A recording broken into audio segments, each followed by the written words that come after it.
Hello everyone, नमस्कार। मैं यादवेंद्र आपका हार्दिक स्वागत करता हूं। आज करंट अफेयर्स के एक और वीडियो में लेकर आया हूं जुलाई के सेकेंड वीक का करंट अफेयर, मतलब dated 8th of July to 14th of July. Friends, इस बार हम करंट अफेयर पढ़ रहे हैं बिल्कुल अलग अंदाज में। आप भी देखिए हम एक एक खबर को कैसे एलैबोरेट करेंगे, कैसे पढ़ेंगे। तो चलिए शुरू करते हैं करंट अफेयर्स जुलाई के सेकेंड वीक का। ग्लोबल लिवेबिलिटी इंडेक्स, इसका डिस्कशन शायद पहले भी हुआ है, लेकिन कुछ और पॉइंट्स जो इंडियन सिटीज के बारे में मेरे से पूछे गए थे कमेंट्स में, मैं उनका जवाब दे रहा हूं अपनी इस न्यूज के द्वारा। फ्रेंड्स, ग्लोबल लिवेबिलिटी इंडेक्स मतलब यह कि दुनिया में जितने भी रहने लायक शहर हैं उनका एक इंडेक्स जारी होता है। रहने लायक जो कंडीशंस जिस शहर में अच्छी हैं उनका एक इंडेक्स जारी होता है। तो सबसे पहले बता दूं कि भैया बेसिकली यूरोपियन इंटेलिजेंस यूनिट जो है ये बेसिकली क्या करती है, इस इंडेक्स को लेकर आती है। और ये जो इंटेलिजेंस यूनिट है इसने कितने शहरों पर सर्वे किया है?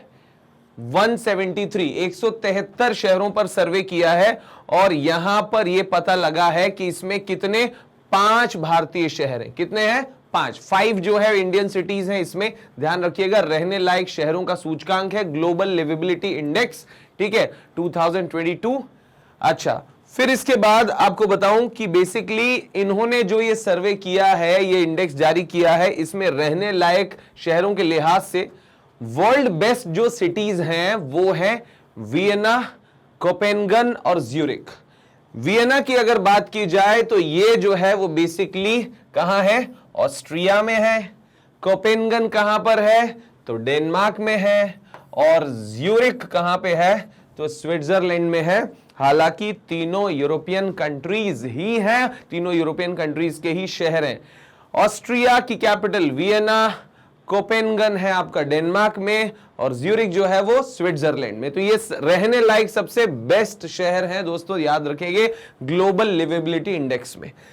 आपको इंडिया भी चमकता हुआ दिख रहा होगा, ग्रीन इंडियाज बेस्ट सिटीज। तो भैया इंडिया की जो बेस्ट सिटीज हैं, दिल्ली जो है वो 140वें नंबर पर है। दिल्ली कौन से नंबर पे? 140वें पे है वर्ल्ड में। ध्यान रखिए, कोई बहुत ज्यादा स्थिति अच्छी नहीं है हमारे देश के शहरों की। मतलब आप सोचिए कि हमारा दिल्ली 140वां है और जो नंबर 1 पे होगा वो कैसा होगा, है ना। मतलब हमारा देश स्वर्ग है, हम मानते हैं, लेकिन आप सोच के देखिए कि जब हमारे देश का कोई शहर 140वें पे है तो जो नंबर 1, नंबर 2 और नंबर 3 पे रहे होंगे तो वो कैसे रहे होंगे, आप जरा सोचिए। इसके फोटो जरूर सर्च कीजिएगा, वीडियो जरूर सर्च कीजिएगा, ठीक है। हाँ, तो ये बेसिकली मुंबई जो है वो 141st मतलब कि 141वें पे, चेन्नई 142वें पे, अहमदाबाद जो है 143वें पे है, और बेंगलुरु 146वें पे है ना। तो आपको बता दूं कि बेसिकली दिल्ली, मुंबई, चेन्नई, अहमदाबाद ये 140, 41, 42, 43 लगातार है, 140 से शुरू हो रहे हैं। दिल्ली, मुंबई, चेन्नई, अहमदाबाद, डीएमसीए आप याद रख सकते हैं। लास्ट में बेंगलुरु भाई साहब जो है वो आपका 146 पे है। तो आप याद रखेंगे ग्लोबल लिवेबिलिटी इंडेक्स, है ना, 2022 का। चलिए अगली खबर की तरफ चलते हैं। फॉरेन पोर्टफोलियो इन्वेस्टमेंट के बारे में कुछ बात हो रही है यहां पर, लेकिन मैं एक्चुअल न्यूज अगर आपको समझाऊं तो वो ये है। फॉरेन पोर्टफोलियो पहले क्या होता है तो आपको बता दूं कि जो विदेशी इन्वेस्टमेंट आता है एक पर्टिकुलर लिमिट तक, उसकी लिमिट होती है 10%। मतलब ये कि अगर कोई विदेशी इंडिया में, अगर कोई विदेशी इन्वेस्टर या निवेशक इंडिया में 10% तक निवेश करता है ना, तो वो एफपीआई की कैटेगरी में आता है। और इसी एफपीआई को प्यार से नहीं, मतलब दूसरे वर्ड्स में एफआईआई भी बोला जाता है, बोले तो फॉरेन इंस्टीट्यूशनल इन्वेस्टमेंट या संस्थागत विदेशी निवेश। फ्रेंड्स, अगर बताऊं तो रिजर्व बैंक ऑफ इंडिया जो है वो बेसिकली इसने क्या किया है, नियमों को आसान बनाया है, लिबरलाइज्ड बनाया है। किन नियमों का आसान बनाया? To boost inflow of foreign exchange. मतलब ये कि बेसिकली विदेशी मुद्रा जो है वो देश में ज्यादा से ज्यादा आए, इसके लिए विदेशी मुद्रा के इनफ्लो को बढ़ाने के लिए जो है कुछ नियमों को आसान बनाया है, लिबरल बनाया है, उदार बनाया है। किसने? आरबीआई ने। मैं आपको थोड़ा सा बैकग्राउंड समझाऊं दोस्तों, तो आप सब सुन रहे होंगे कि हमारा जो रुपया है वो डॉलर के मुकाबले गिरता जा रहा है और 79.90 तक भी आप लोग जो है वो देख चुके हो कि $1 की वैल्यू कितनी हो गई है, 79.90 हो गई है। और कहा जाता है कि ये अभी तक की रुपए की सबसे गिरी हुई कीमत है। तो ये क्यों हो रहा है, तो मैं आपको बता देता हूं।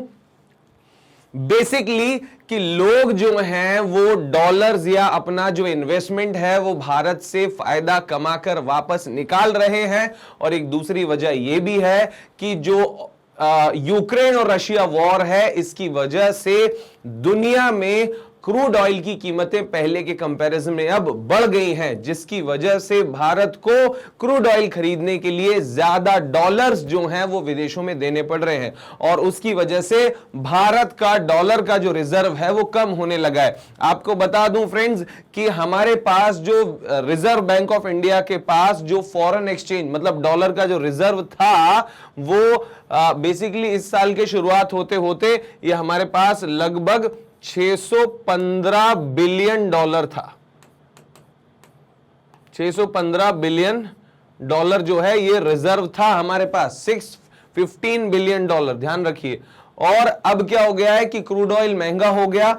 अब वो क्रूड ऑयल खरीदने के लिए हमें क्या करना पड़ रहा है, विदेशों में अपने ये डॉलर खर्च करने पड़ रहे हैं। और इसकी वजह से हमारे देश में डॉलर का जो रिजर्व है वो घट गया है और वो अब हो गया है कितना, लगभग 580 बिलियन डॉलर।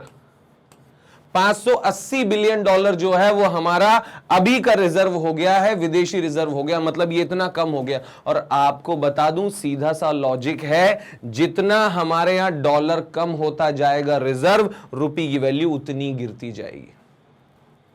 तो हमारा टारगेट क्या होना चाहिए, इस रिजर्व को बढ़ाना। और इस रिजर्व को बढ़ाने के लिए ही जो है रिजर्व बैंक ऑफ इंडिया ने नॉर्म्स मतलब नियम जो हैं वो आसान बनाए हैं, उदार बनाए। किसके लिए, to boost inflow of foreign exchange, मतलब ये कि भारत में विदेश से आने वाली विदेशी मुद्रा को बढ़ाने के लिए, बूस्ट करने के लिए। अब क्या क्या नियम आसान बनाए हैं जरा समझिए। Easing norms for FPI investment in debt market, मतलब ये कि जो एफपीआई के नियम है, पोर्टफोलियो इन्वेस्टमेंट के जो नियम हैं उनको आसान बनाए। मैंने फिर बताया कि एफपीआई क्या होता है, जब कोई विदेश में बैठा इन्वेस्टर इंडिया में, इंडिया की किसी कंपनी में 10% तक का इन्वेस्टमेंट करता है तो उसे बोलते हैं एफपीआई, है ना। तो ये एफपीआई की शर्तों को आसान बनाया आरबीआई ने। दूसरी बात, increasing the external commercial borrowing limit.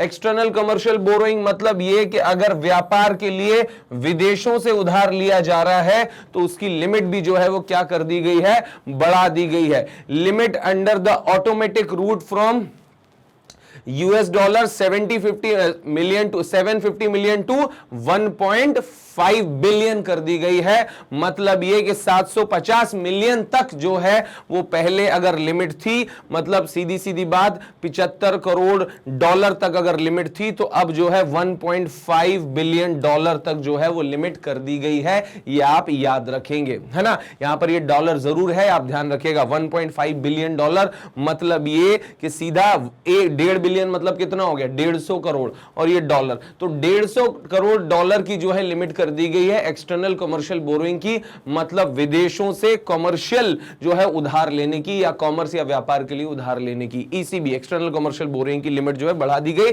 ताकि और ज्यादा डॉलर जो है विदेशों से आ सके। उसके बाद exemption from cash reserve ratio and SLR on incremental FCNR bond, है ना। तो अब देखो इसमें थोड़ा सा टर्म कुछ समझनी पड़ेगी। पहली बात तो आप याद रखिए कि foreign currency non resident bond क्या होता है। तो सिंपल सी बात यह है कि ये वो बॉन्ड है जो विदेशी मुद्रा में स्वीकार किया जाता है या विदेशी मुद्रा में जो है होता है। दूसरी बात यह कि ये किसके लिए होता है, नॉन रेसिडेंट्स के लिए, मतलब ऐसे इंडियन जो विदेश में रह रहे हैं और वो जो विदेश में ही पैसा कमाते हैं। मान लीजिए है मिस्टर एक्स कोई, अब ये मिस्टर एक्स जो है वो कहां रहते हैं, विदेश में रहते हैं, ठीक है, और इंडिया में इनका घर कभी हुआ करता था, मान लीजिए, क्लियर है। अब ये जो है वो इंडिया में इन्वेस्ट कर रहे हैं, इंडिया में बॉन्ड खरीद रहे हैं, तो इंडिया में उनके लिए कौन सा बॉन्ड है, क्योंकि वो कमा भी कहा रहे हैं, डॉलर कमा रहे हैं ना विदेश में रह के, तो इनलिए डॉलर जो है यहां पर इन्वेस्ट करना चाहते हैं, तो उनके लिए क्या है, foreign currency non resident bond. मतलब ये कि ऐसे व्यक्ति के लिए बॉन्ड जो नॉन रेसिडेंट है, फॉरेन करेंसी में इन्वेस्ट करना चाहता है, वो बॉन्ड। Is that clear. अब ये जो foreign currency non resident bonds हैं, अब इसके बारे में क्या बात है तो वो मैं भी आपको बता देता हूं। बेसिकली यहां से यहां तक हम पढ़ रहे हैं वो समझिए आप। कैश रिजर्व रेशियो मतलब सीआरआर और एसएलआर मतलब स्टैट्यूटरी लिक्विडिटी रेशियो। अब ये क्या होते हैं वो भी मैं आपको पिछले वीडियोस में समझा चुका हूं कि बैंकों के पास एक दिन में जितना भी डिपॉजिट आता है, बैंकों के पास एक दिन में जितना भी डिपॉजिट आता है, उस डिपॉजिट का कुछ परसेंट मतलब लगभग 18% जो है बैंक खुद के पास ही रख लेते हैं, बैंक अपने पास रख लेते हैं, वो कहलाता है एसएलआर, है ना। जो पैसा बैंक के पास ही रह जाता है वो एसएलआर कहलाता है, ठीक है। और जो पैसा डेली के डिपॉजिट में से मतलब लगभग जो है वो 4.5% हम मानते हैं कि अगर इतना पैसा जो है वो डेली के डिपॉजिट में से वो आरबीआई को भिजवा देता है कैश के फॉर्म में आरबीआई के पास, तो डेली के डिपॉजिट में से बैंक जो अपने पास बचा के रख लेता है वो एसएलआर है, स्टैट्यूटरी लिक्विडिटी रेशियो, और जो आरबीआई के पास कैश में भिजवा देता है वो सीआरआर है, कैश रिजर्व रेशियो। ये पैसा ओनली कैश में रहता है, मतलब केवल कैश में रहता है। लेकिन ये जो पैसा है ये 3 फॉर्म में रहता है, पहले भी आपको पढ़ा है मैंने, कैश, गोल्ड और गवर्नमेंट सिक्योरिटी, इन 3 फॉर्म में रहता है। इज दैट क्लियर, है ना, ध्यान रखेंगे आप। अच्छा, अब बेसिकली क्या है कि यहां पर बैंक को ये पैसा जमा हर हाल में जमा करके रखना जरूरी है। अब यहां पर क्या लिखा है, exemption from CRR and SLR, मतलब ये कि यहां पर जो है एसएलआर और सीआरआर जो है वो जो है जमा करने पर छूट दी गई है, बेसिकली अगर एफसीएनआर में इन्वेस्टमेंट हो रहा है। इज दैट क्लियर, मतलब ये कि अगर एफसीएनआर में इन्वेस्टमेंट कर रहे हैं, एफसीएनआर में पैसा लग रहा है, तो वो बेसिकली एसएलआर और सीआरआर पे छूट जो है वो दी गई है, किसके द्वारा, बैंकों के द्वारा, आरबीआई के द्वारा, है ना। मतलब ये कि आपको जो है वो पैसा यहां एसएलआर और सीआरआर में जमा नहीं कराना पड़ेगा, उसे अलग माना जाएगा, है ना। तो इसका फायदा यहां पर यह होगा कि बैंकों के ऊपर बर्डन कम रहेगा और ज्यादा से ज्यादा एफसीएनआर जो है बॉन्ड वो जमा करवा सकते हैं। विदेशों से इनमें पैसा ज्यादा लगेगा, डॉलर ज्यादा रिजर्व होगा, ये आप याद रखेंगे। इज दैट क्लियर, है ना। अच्छा, एक लास्ट जो पॉइंट है वो है एनआरई। अब ये एनआरई क्या होता है, तो friends non resident external account. अब नॉन रेसिडेंट एक्सटर्नल अकाउंट है तो फिर ये वही मिस्टर एक्स है। अगर ये मिस्टर एक्स जो है यहां पर बॉन्ड नहीं खरीदना चाहते हैं, सिंपल अकाउंट खोल के पैसा जमा करना चाहते हैं, तो इनके लिए एक अकाउंट है और उस अकाउंट को बोला जाता है NRE account, non resident external account.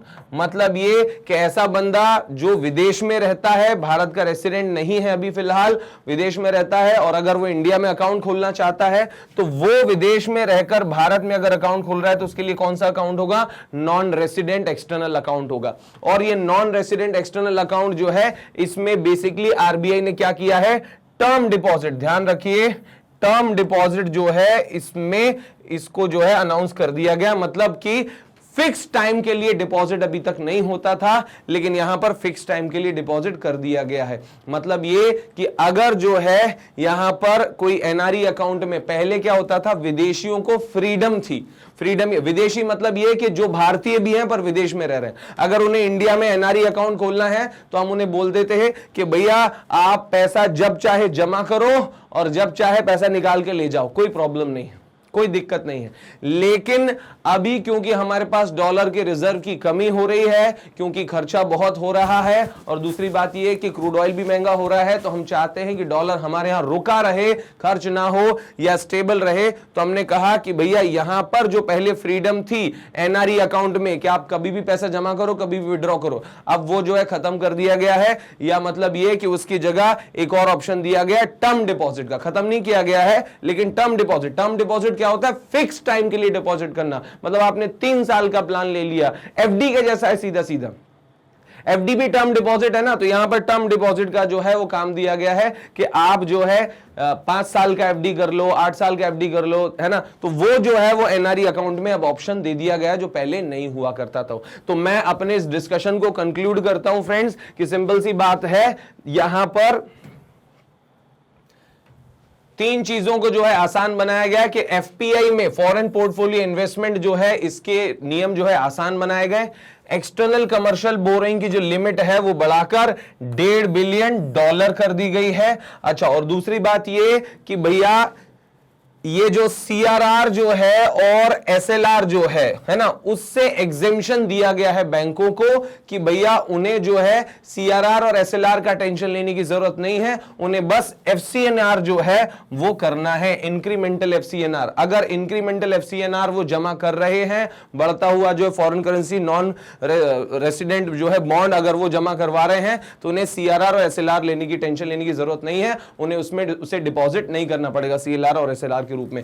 तो भैया यहां पर जो है ये छूट दी गई। दूसरी बात, एनआरई अकाउंट जो है नॉन रेसिडेंट एक्सटर्नल अकाउंट है, इस अकाउंट में अब टर्म डिपॉजिट जो है ये भी फैसिलिटी शुरू कर दी गई, अनाउंस कर दी गई है कि आप एक फिक्स टाइम के लिए जमा करेंगे। फिक्स टाइम के लिए जमा करेंगे तो मतलब बार बार डॉलर नहीं निकाल पाएंगे, तो इंडिया में डॉलर रुका रहेगा। कुल मिला के ये जो पूरी कवायद चल रही है रिजर्व बैंक ऑफ इंडिया की, वो किस लिए चल रही है? Boost inflow of foreign exchange, मतलब देश में विदेशी मुद्रा जो है उसका भंडार हम बढ़ाना चाहते हैं, ताकि विजयी विश्व तिरंगा प्यारा रुपया चढ़ता रहे हमारा। हम रुपए को जो है बढ़ाना चाहते हैं, डॉलर को जो है वो घटाना चाहते हैं। चलिए अगली न्यूज की तरफ बढ़ते हैं।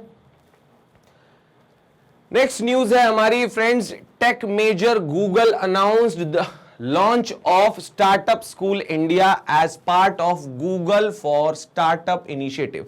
देखो कुल मिला के पहली बात तो गूगल भाई साहब जो है स्टैब्लिश हुए थे 1998 में, है ना। लैरी पेज और सर्जी बिन जो है उन्होंने 1998 में गूगल की स्थापना की थी।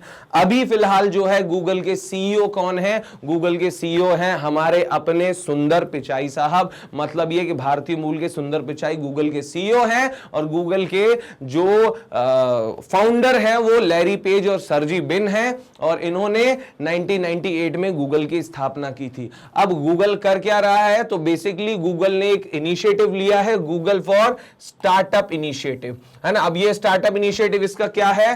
तो ये गूगल ने अनाउंस किया है स्टार्टअप स्कूल इंडिया, SSI। आपसे एग्जाम में पूछा जाएगा कि हाल ही में भारत में गूगल ने SSI शुरू किया, वो क्या है? तो SSI आप बताएंगे स्टार्टअप स्कूल इंडिया। अब ये स्टार्टअप स्कूल इंडिया जो है वो बेसिकली क्या है? तो this is a platform under which Google will bring together investor, मतलब पैसा लगाने वाले लोग, दूसरा कि बिजनेस में इंटरेस्टेड लोग, एंटरप्रेन्योर्स जिनके पास आइडियाज हैं, और तीसरी बात प्रोग्रामर्स जिन्हें काम में प्रोग्राम की जरूरत है। तो प्रोग्रामर्स, इन्वेस्टर्स और एंटरप्रेन्योर्स, मतलब बिजनेस करने वाले लोग, है ना, पैसा लगाने वाले लोग और सॉफ्टवेयर प्रोग्राम करने वाले लोग, ये तीनों को एक ही प्लेटफॉर्म पर लाएगा कौन? Startup school India. ठीक है। अच्छा, अब यहां पर इससे फायदा क्या होगा कि बेसिकली देश में नए नए स्टार्टअप्स शुरू हो पाएंगे। जैसे अगर मेरे पास कोई नया आइडिया है बिजनेस करने का, तो अब मेरे पास आइडिया है, मैं शुरू करना चाहता हूं, पैसे की कमी है, पर मैं कौन हूं? एंटरप्रेन्योर हूं, है ना। तो एंटरप्रेन्योर को जो है वो बेसिकली गूगल मौका देगा। अच्छा, कोई बंदा है जिनके पास पैसा तो बहुत है पर काम करने का अनुभव नहीं है, वो कहलाते इन्वेस्टर। ये पैसा लगा सकते हैं, ये काम कर सकता है, और इनके पैसे और इनके काम को बढ़िया स्पीड और प्लेटफॉर्म दे सकता है प्रोग्रामर। तो इन तीनों को एक ही प्लेटफॉर्म पर लेके आएगा स्टार्टअप स्कूल इंडिया। अच्छा, इस तरह जो है बेसिकली आपको बता दूं कि गूगल जो है एक अपॉर्चुनिटी देना चाहता है स्टार्टअप्स को छोटे शहरों से जो है वो बेसिकली इंटरेक्ट करने और सीखने की, है ना। छोटे शहर जो हैं वो अब स्टार्टअप शुरू कर सकते हैं गूगल के इस प्रोग्राम का फायदा उठाकर, और इसकी वजह से गूगल ने एक एम बनाया है, एक लक्ष्य बनाया, कितना 10,000 जो है स्टार्टअप वो इंडिया में शुरू करवाना चाहता है इसके जरिए। तो ये बहुत बड़ा जो है बेसिकली हमारे जो है फायदे का सौदा ये साबित होने वाला है, ये स्टार्टअप जो गूगल ने शुरू किया है। आप याद रखेंगे स्टार्टअप स्कूल इंडिया, है ना। मतलब ये कि ये जो है स्टार्टअप शुरू करने की पाठशाला रहेगी, है ना। यहां पर इन्वेस्टर्स, एंटरप्रेन्योर्स और प्रोग्रामर को एक ही प्लेटफॉर्म पे लाया जाएगा। जय हो सुंदर पिचाई जी, बहुत अच्छा कर रहे हैं आप। चलिए अब बात करते हैं स्कूल एजुकेशन प्रोजेक्ट, है ना। दी स्टेट, अब कौन सा स्टेट जो है भैया स्कूल एजुकेशन प्रोजेक्ट के लिए, तो आपको बता दूं कि स्कूल एजुकेशन प्रोजेक्ट के लिए एक स्टेट है जो है छत्तीसगढ़, और छत्तीसगढ़ की गवर्नमेंट है इसे क्या किया है, received an in principle note from the central government. मतलब ये कि सीधी सी बात, केंद्र सरकार ने एक इन प्रिंसिपल मतलब सारे गणित और जो है पैसा चुकाने की क्षमता चेक करने के बाद ही जो है सेंट्रल गवर्नमेंट ने छत्तीसगढ़ गवर्नमेंट को अप्रूवल दिया है कि वो चाहे तो भैया $300 मिलियन का जो स्कूल एजुकेशन प्रोजेक्ट है वो शुरू कर सकता है। आपको बता दूं कि ये $300 मिलियन का लोन जो है वो देगा कौन, तो $300 मिलियन का लोन देगा वर्ल्ड बैंक, ये आप याद रखेंगे। Is that clear? तो कुल मिला के न्यूज ये है कि छत्तीसगढ़ सरकार को वर्ल्ड बैंक से $300 मिलियन लोन लेने के लिए सेंट्रल गवर्नमेंट ने अप्रूवल दे दिया है, और वर्ल्ड बैंक भी जो है इसके लिए कमर कस चुका है। मतलब ये कि department of economic Affairs under the Union Finance Ministry had given an in principle approval for the project which is to be funded by World Bank। मतलब ये कि ये जो प्रोजेक्ट है, और वो प्रोजेक्ट का नाम क्या है बेसिकली, तो आप यहां पर सीधा सीधा बता सकते हैं कि वो एजुकेशन प्रोजेक्ट है ना, स्कूल एजुकेशन प्रोजेक्ट है। अगर मैं क्लियर पूरा नाम आपको बताऊं, फॉर स्कूल एजुकेशन प्रोजेक्ट, ठीक है। इस प्रोजेक्ट के लिए $300 मिलियन जो है वो छत्तीसगढ़ को देगा। कौन देगा? वर्ल्ड बैंक, है ना। ये आपको याद रखना है भाई साहब। भूपेश बघेल साहब जो हैं वो ये मुख्यमंत्री हैं, आप जो है इनका नाम याद रखेंगे, भूपेश बघेल, है ना, कांग्रेस पार्टी के से हैं, ये मुख्यमंत्री हैं भूपेश बघेल छत्तीसगढ़ के, है ना। और अनुसुईया उइके, है ना, अनुसुईया उइके जो है वो गवर्नर है। अनुसुईया उइके, अनुसुईया उइके कौन है? गवर्नर है। अनुसुईया उइके कौन है? गवर्नर है। कहां की? छत्तीसगढ़ की, ये आप याद रखेंगे। और ये कौन है? सीएम है छत्तीसगढ़ के, है ना, भूपेश बघेल, है ना। और स्कूलों की शिक्षा के लिए, प्रोजेक्ट के लिए $300 मिलियन जो है वो इन्हें वर्ल्ड बैंक से मिल रहा है। बहुत अच्छी बात है। अच्छा, उसके बाद इंटेंजिबल कल्चरल हेरिटेज। इंटेंजिबल मतलब जो आभासी हैं, जिन्हें छुआ नहीं जा सकता। तो भैया यहां पर इंटेंजिबल कल्चरल हेरिटेज मतलब होता है विरासत। तो जैसे अगर हम देसी भाषा बोलते हैं, अगर हम कोई क्षेत्रीय भाषा बोलते हैं, तो ये हमारी परंपरा है, ये हमारी विरासत है ना। भाषा को छुआ नहीं जा सकता, बोला जा सकता है, फील किया जा सकता है। अगर मुझे कोई फोक डांस आता है पुराना, है ना, तो वो डांस मैं कर सकता हूं, डांस को छू नहीं सकता, तो वो भी क्या हो गई? टेंजेबल हेरिटेज हो गई। अगर मेरी कोई भाषा है, अगर कोई डांस फॉर्म है, अगर मेरी कोई परंपरा है, अगर हम उस परंपराओं को निभाते हैं, कस्टम्स हैं, रीति रिवाज हैं, है ना, त्योहार अगर हम कोई मनाते हैं, तो ये सब क्या है? ये सब हमारे कल्चरल हेरिटेज हैं। और बेसिकली ये इनटेंजिबल कल्चरल हेरिटेज। टेंजिबल जो हेरिटेज क्या होते हैं? जैसे कि साहब हो गया ताजमहल, है ना, जैसे कि कोई पुराना नेशनल पार्क हो गया, कोई पुरानी इमारत हो गई, ये सब टेंजिबल हेरिटेज हैं। लेकिन इंटेंजिबल हेरिटेज मतलब जो छुए नहीं जा सकते, महसूस किए जा सकते, हमारी परंपराएं जो हैं वो हम जिनसे हमें मिलता है। अच्छा, अब इनको बढ़ावा देने के लिए हुआ क्या है? India has been elected to the intergovernmental committee. मतलब ये कि एक जो है इंटर गवर्नमेंटल कमेटी है, है ना, पहली बात तो ये आप याद रखो।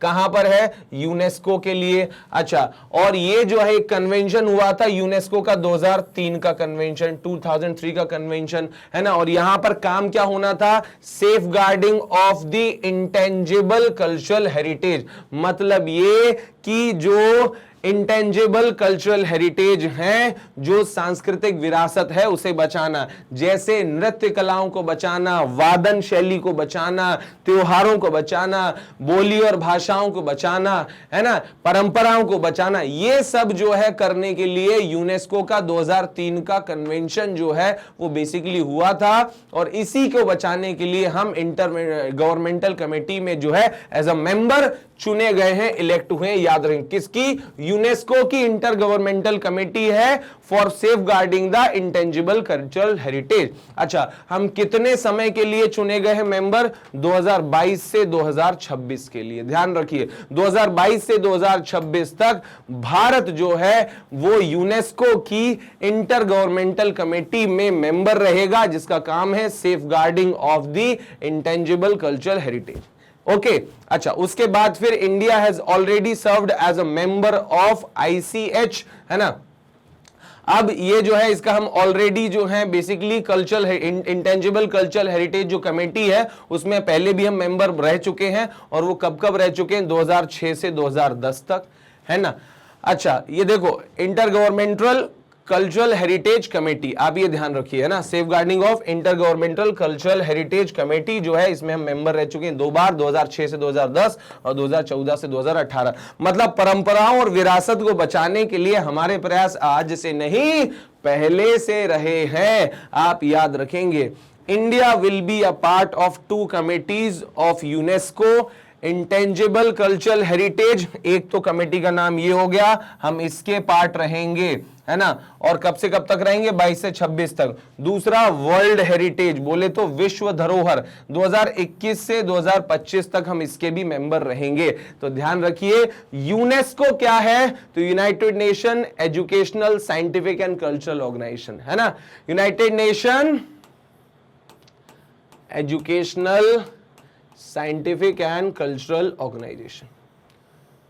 तो भैया यूनेस्को की 2 कमेटी में इंडिया मेंबर रहने वाला है। एक कमेटी है इंटेंजिबल कल्चरल हेरिटेज, मतलब इंटेंजिबल का मतलब वो जो आभासी है, आभासीय जो है या अवास्तविक, कल्चरल को बोलेंगे हम सांस्कृतिक विरासत, आभासी सांस्कृतिक विरासत जो है हमारी, उनको बचाने के लिए कमेटी है 2022 से 26। और वर्ल्ड हेरिटेज जो विश्व धरोहर वास्तविक हैं, उनके लिए 21 से 25 में भी हम मेंबर रहेंगे। और इसमें हम अच्छी अच्छी जगहों का और चुनाव भी करेंगे और इन्हें बचाएंगे भी। चलिए ले चलते हैं आपको अगली स्लाइड पर। India's new Sherpa for G20। Sherpa word जो है बड़ा सुनने में अच्छा लगता है। शेरपा बोले तो प्रतिनिधि, चीफ जो है वो हमारे लिए G20 के रहेंगे। और वो रहेंगे कौन? अमिताभ कांत भाई साहब, है ना। ये बेसिकली एक्स नीति आयोग CEO हैं, याद रखिए। मतलब ये कि नीति आयोग के CEO ये रह चुके हैं, है ना। अभी तो सुमन बेरी बन गए, आपको पता होगा। अच्छा नहीं, सॉरी, अमिताभ कांत जो है पहले रहे होंगे और सुमन बेरी भाई साहब तो जो है वो वाइस चेयरमैन बने हैं। अमिताभ कांत साहब जो हैं अब अपॉइंट किए गए हैं। और वो क्या किए गए अपॉइंट? तो याद रखिए, ये शेरपा बनाए गए हैं। किसके लिए? G20 के लिए। मतलब ये कि हमारे देश में जब जहां जहां बेसिकली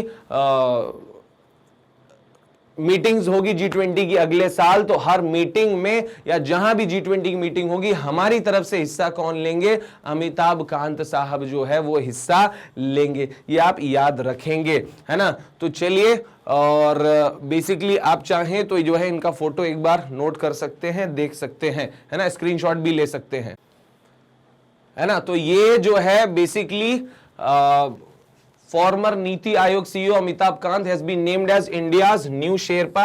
ये तो पहली बात हो गई। और दूसरी बात, India is set to assume G20 presidency. मतलब ये कि G20 की अध्यक्षता भारत जो है करने वाला है। और ये आप याद रखिए, इसीलिए इनको शेरपा बनाया गया। दिसंबर 1, 2022 से नवंबर 30, 2023 तक भारत जो है वो G20 की अध्यक्षता करेगा। ध्यान रखिए, है ना। अच्छा, उसकी वजह क्या है? क्योंकि अगले साल G20 हमारे यहां ही होने वाला है और जिनके यहां होता है उन्हीं के यहां का शेरपा बनता है। तो हमारे यहां के शेरपा जो है ये बने हैं। अच्छा, इससे पहले हमारे जो शेरपा हैं वो थे पीयूष गोयल साहब, ये याद रखिए। पीयूष गोयल साहब जो है वो ministry of commerce and industry and consumer affairs जो है, मतलब ये कि जहां जहां जिन जिन देशों में G20 की मीटिंग्स होती है, हमारी तरफ से प्रतिनिधि बन के जो जाता है वो G20 का शेरपा कहलाता है। तो अभी शेरपा कौन है? अमिताभ कांत, ये आप याद रखेंगे, है ना। G20 आप जानते हैं, तो G20 बेसिकली 1997 में बना था। G20 कब बना था? 1997 में नहीं बना था, 1999 में बना था G20, है ना, ध्यान रखेंगे। और G20 का जो हेड ऑफिस है वो है कैनकन, मैक्सिको, कैनकन मैक्सिको, है ना। ये कैनकन मैक्सिको में जो है हेड ऑफिस है। G20 का 20 देश है इसमें, है ना। और इसकी मीटिंग जो है अगले साल जम्मू कश्मीर में होने वाली है। भाई साहब, दुनिया को हिला रही है हमारी सरकार, क्योंकि सबको है एतराज। जितने भी आसपास के जो हैं अलगाववादी देश हैं, उनका ये कहना है कि आप कश्मीर में ये मीटिंग क्यों रख रहे हैं, और हमारा ऐसा मानना है कि कश्मीर हमारा अभिन्न अंग है और जब वो हमारी जगह है तो मीटिंग वहां क्यों नहीं। क्लियर है? तो भैया अगले साल जब G20 की मीटिंग होगी तो वो जो है वो इंडिया में 2023 में और जम्मू कश्मीर में होगी। चलिए अगली स्लाइड, मतलब अगली खबर की तरफ बढ़ते हैं। Maritime exercise with Sudan. Sudan एक अफ्रीकी देश है। पहली बात तो ये कि अफ्रीकी देश है और अफ्रीका के नॉर्थ ईस्ट के डायरेक्शन में, थोड़ा सा सेंट्रल अफ्रीकन रिपब्लिक के नॉर्थ ईस्ट में। अगर अफ्रीका का जो सेंटर का जो देश है वो है सेंट्रल अफ्रीकन रिपब्लिक। क्लियर है? इधर पड़ता है चैड, इधर पड़ता है लीबिया। ठीक है, यहां इस तरफ डायरेक्शन में जाएंगे तो यहां पड़ता है सूडान। क्या पड़ता है? सूडान, है ना। और नीचे पड़ता है साउथ सूडान। क्लियर है? तो बेसिकली सूडान के साथ में हम जो है वो क्या कर रहे हैं, वो हम जो है वो कर रहे हैं मैरीटाइम वॉर प्रैक्टिस। मतलब ये कि सीधा समुद्री युद्ध अभ्यास हम कर रहे हैं। किसके साथ में? सूडान के साथ में। Indian navy stealth freight. अब स्टील्थ बोले तो ये वो टेक्नोलॉजी है, जहां भी ध्यान रखो स्टील्थ वर्ड आए, मतलब ये कि स्टील्थ मतलब ऐसी सरफेस जिसको राडार नहीं पकड़ पाता। राडार समझते हैं, दूर कहीं कोई ऑब्जेक्ट हमारी तरफ बढ़ रहा है और राडार अपनी वेव से पहचान लेता है कि वो भैया 20 किलोमीटर या 200 किलोमीटर आगे हमारी तरफ इतनी स्पीड से बढ़ रहा है। तो वो बेसिकली नॉर्मल ऑब्जेक्ट्स को पकड़ लेता है, जहाजों हवाई जहाजों को पकड़ लेता है। लेकिन अगर वो जहाज, अगर वो हवाई जहाज स्टील्थ टेक्नोलॉजी के बने हैं, मतलब उनकी सरफेस जो है वो स्टील्थ की है, सतह, तो फिर वो कोई भी राडार उन्हें पकड़ नहीं पाएगा। वो हमारे सर पे भी आ जाएंगे, राडार नहीं देख पाएगा, है ना। तो हमारे पास है ये स्टील्थ टेक्नोलॉजी, मतलब ये कि हम छुप कर दुश्मन के नजदीक तक पहुंच जाएंगे, दुश्मन का राडार हमें नहीं पकड़ पाएगा। तो इंडियन नेवी का स्टील्थ फ्रेट INS तरकश। अब वो नाम क्या है उस जहाज का? INS Tarkash. Indian naval ship INS Tarkash visited Djibouti. अब जिबोती कहां है? तो भैया जिबोती जो है वो, अगर ये अफ्रीका का मैप है, ये अफ्रीका के केंद्र वाला देश है सेंट्रल अफ्रीकन रिपब्लिक, ये सूडान है, ये साउथ सूडान है ना। यहां पर बेसिकली सेशल्स है, यहां पर सोमालिया है और यहां पर है जिबोती, है ना। ध्यान रखेंगे डी साइलेंट रहता है इसमें। ये जिबोती है। तो भैया अच्छा, भारत जो है वो इस तरफ से कहीं से आएगा, है ना, यहां से, है ना। और अफ्रीका यहां जिबोती वो पहुंचा और जिबोती यहां पहुंचकर जो है यहां के समुंदर में वो सूडान की नेवी के साथ में वॉर प्रैक्टिस कर रहा है। देखो ये लिखा है ना, visited Djibouti and conducted a maritime practice exercise with Sudan navy. मतलब ये कि सूडान जो है वो जिबोती के समुद्र में पहुंचा और भारत के INS तरकश, ये जो देखो ये समुद्र दिख रहा है, ये जिबोती का समुद्र है और हमारा ये INS तरकश जो है वहां पहुंच गया, है ना। INS तरकश, बहुत सही पिक लगाई है ना। आईएनएस तरकश। अच्छा, उनकी तरफ से कौन कौन से जहाज आए थे? तो उनकी तरफ से जहाज जो आए थे वो थे उनका नेवी शिप, सूडान का नेवी शिप था, है ना। उनके यहाँ एसएनएस होता है, हमारे आईएनएस होता है इंडियन नेवी शिप, उनके यहाँ होता है सूडान नेवी शिप। कौन सा? उनके शिप का नाम है एक का अल्माज। तो ये हो गया भैया अल्माज, है ना, अल्माज। क्लियर? ये इनका जहाज हो गया सूडान वालों का। फिर इसके बाद एक और उनका जहाज है नाइमर या निमर। तो ये जो है सूडान वालों का एक और जहाज हो गया छोटा सा निमर, है ना। तो ये अल्माज नाम का जहाज सूडान का है ना। कलर जो है चेंज किया जाए तो मजा आएगा थोड़ा। तो ये जो है सूडान का जहाज है एक अल्माज, और सूडान का ही जहाज है वो है निमर या नाइमर। और इंडिया का जो जहाज है वो है कौन सा? तरकश, है ना, ये तरकश, आईएनएस तरकश। आईएनएस बोले तो इंडियन नेवल शिप, है ना। तो ये भैया वॉर प्रैक्टिस हो रही है, आपको समझ में आ गया। This is a part of its long range overseas deployment.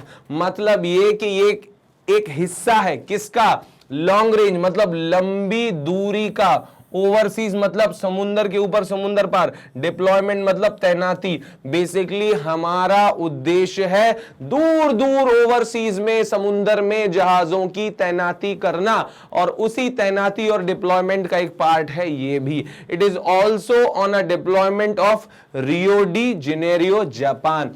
मतलब ये कि ये जो है बेसिकली आगे भी बढ़कर जाएगा और जापान भी घूमकर आएगा। जापान में रियो डी जेनेरियो में भी जो है वो बेसिकली, सॉरी बच्चों मैं आपके सामने जापान बोल रहा हूं, है ना। यहां पर मैंने जे ये देखा, बेसिकली ब्राजील है, ध्यान रखिए, लिखा बिल्कुल सही है, मैं बोल जो है वो गलत रहा था। यहां पर रियो डी जेनेरियो ब्राजील जो है वो बेसिकली हमारा आगे बढ़कर जहाज जाएगा, और वहां पर भी जो है लंबी दूरी पर अपने जहाज तैनाती करके गश्ती जो है वो करेगा और अपनी प्रेजेंस वहां दर्ज कराएगा। तो याद रखेंगे कि हमारी वॉर प्रैक्टिस जो है वो अभी हाल ही में आईएनएस तरकश ने की। तो किस देश के जहाजों के साथ की और कौन कौन से जहाज थे? तो अल्माज सूडान का जहाज था, सूडान नेवी का, और निमर या नाइमर जो है वो भी सूडान नेवी का जहाज था। चलिए अब आगे बढ़ते हैं। जीएसटी एग्जेम्पशन मतलब जीएसटी में छूट। वाह, ये तो बड़ी सुंदर न्यूज सुनने में आ रही है, लेकिन ये न्यूज जो है इसका सीधा संबंध 15 अगस्त से भी है। विजयी विश्व तिरंगा प्यारा, झंडा ऊंचा रहे हमारा। देखो भैया, यहां पर बीच में आया व्हाइट कलर, है ना, और नीचे आया कौन सा? ग्रीन कलर, जीएसटी, है ना, और यहां पर आया ब्लू कलर, है ना। कलरफुल स्टडी हो रही है भाई साहब, है ना। देखने में तिरंगा लगने लगा आपको। अब बात यह है कि अब आने वाले समय में 15 अगस्त जब अभी आ रहा है कुछ दिनों के बाद, है ना, तो या 26 जनवरी कभी आता है, तो भैया सबसे ज्यादा जो है वो बिकते हैं क्या? तिरंगे। अभी तो आ रहा है 15 अगस्त और तिरंगे बहुत बिकते हैं। तो भारत सरकार चाहती है कि लोग भी कंजूसी ना करें, तिरंगे ज्यादा से ज्यादा बेचे, ज्यादा से ज्यादा खरीदे जाएं, लोगों तक पहुंचे, भावनाएं उमड़े, देश प्रेम की भावना आगे बढ़े और ज्यादा से ज्यादा तिरंगे खरीदे जाएं। इसलिए किसी भी तरह के तिरंगे पर जीएसटी टैक्स अब हटा लिया गया है। खबर यही है, ये देखिए। As per the recent notification of finance ministry, sale of Indian national flag is exempted from goods and service tax. मतलब यह कि भारतीय जो है, जो राष्ट्रीय ध्वज है, वो किसी भी तरह के टैक्स से या जीएसटी से मुक्त रहेगा, एग्जेम्प्टेड फ्रॉम जीएसटी। देखिए यहां पर लिखा। उसके बाद the Indian national flag irrespective of whether जो है यहां पर मशीन मेड, मतलब यह कि सीधा मौसम से जो है वो बेफिक्र वाला एक जो है, या मौसम का कोई असर ना हो ऐसा भी झंडा बनता है, पॉलिस्टर का बनता है ना, वो भी जीएसटी से एग्जेम्प्टेड है। अच्छा, दूसरी बात ये कि हैंड वोवन या फिर हैंड स्पन नेशनल फ्लैग्स, मतलब हाथों से बनाए गए जो फ्लैग हैं, कॉटन के, सिल्क के, वूल के, खादी के, सभी तरह के झंडे जो हैं वो पूरी तरह से क्या हैं, जीएसटी से मुक्त रखे गए हैं। आपको हो सकता है कि घुमाने के लिए एग्जाम में क्वेश्चन पूछ लिया जाए कि बताओ कि भारत के झंडे पर हाल ही में कितना जीएसटी लगा दिया गया है, और ऑप्शन में होगा 5%, 12%, 18%, और एक ऑप्शन होगा 0% भी। तो खबर यह है कि जीएसटी लगाया नहीं गया है, हटाया गया है। तो राइट आंसर क्या होगा, 0%। Is that clear? मेरी आवाज आपको आ रही है कि नहीं आ रही? बिल्कुल आ रही है। तो सुनिए, ध्यान रखिए कि भैया 0% टैक्स रखा गया है जो है नेशनल फ्लैग पर। नेशनल फ्लैग की एक उड़ती उड़ती याद मुझे आ रही है कि इसको जो है बनाया गया था पिंगली वेंकैया के द्वारा। पिंगली वेंकैया,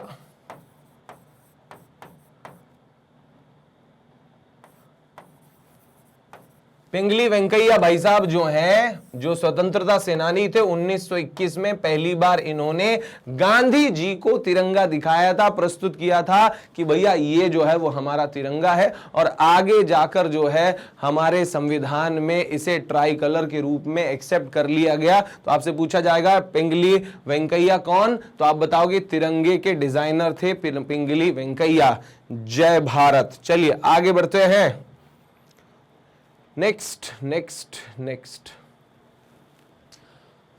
वर्ल्ड पॉपुलेशन प्रोस्पेक्ट 2022, इसके बारे में क्या कहूं।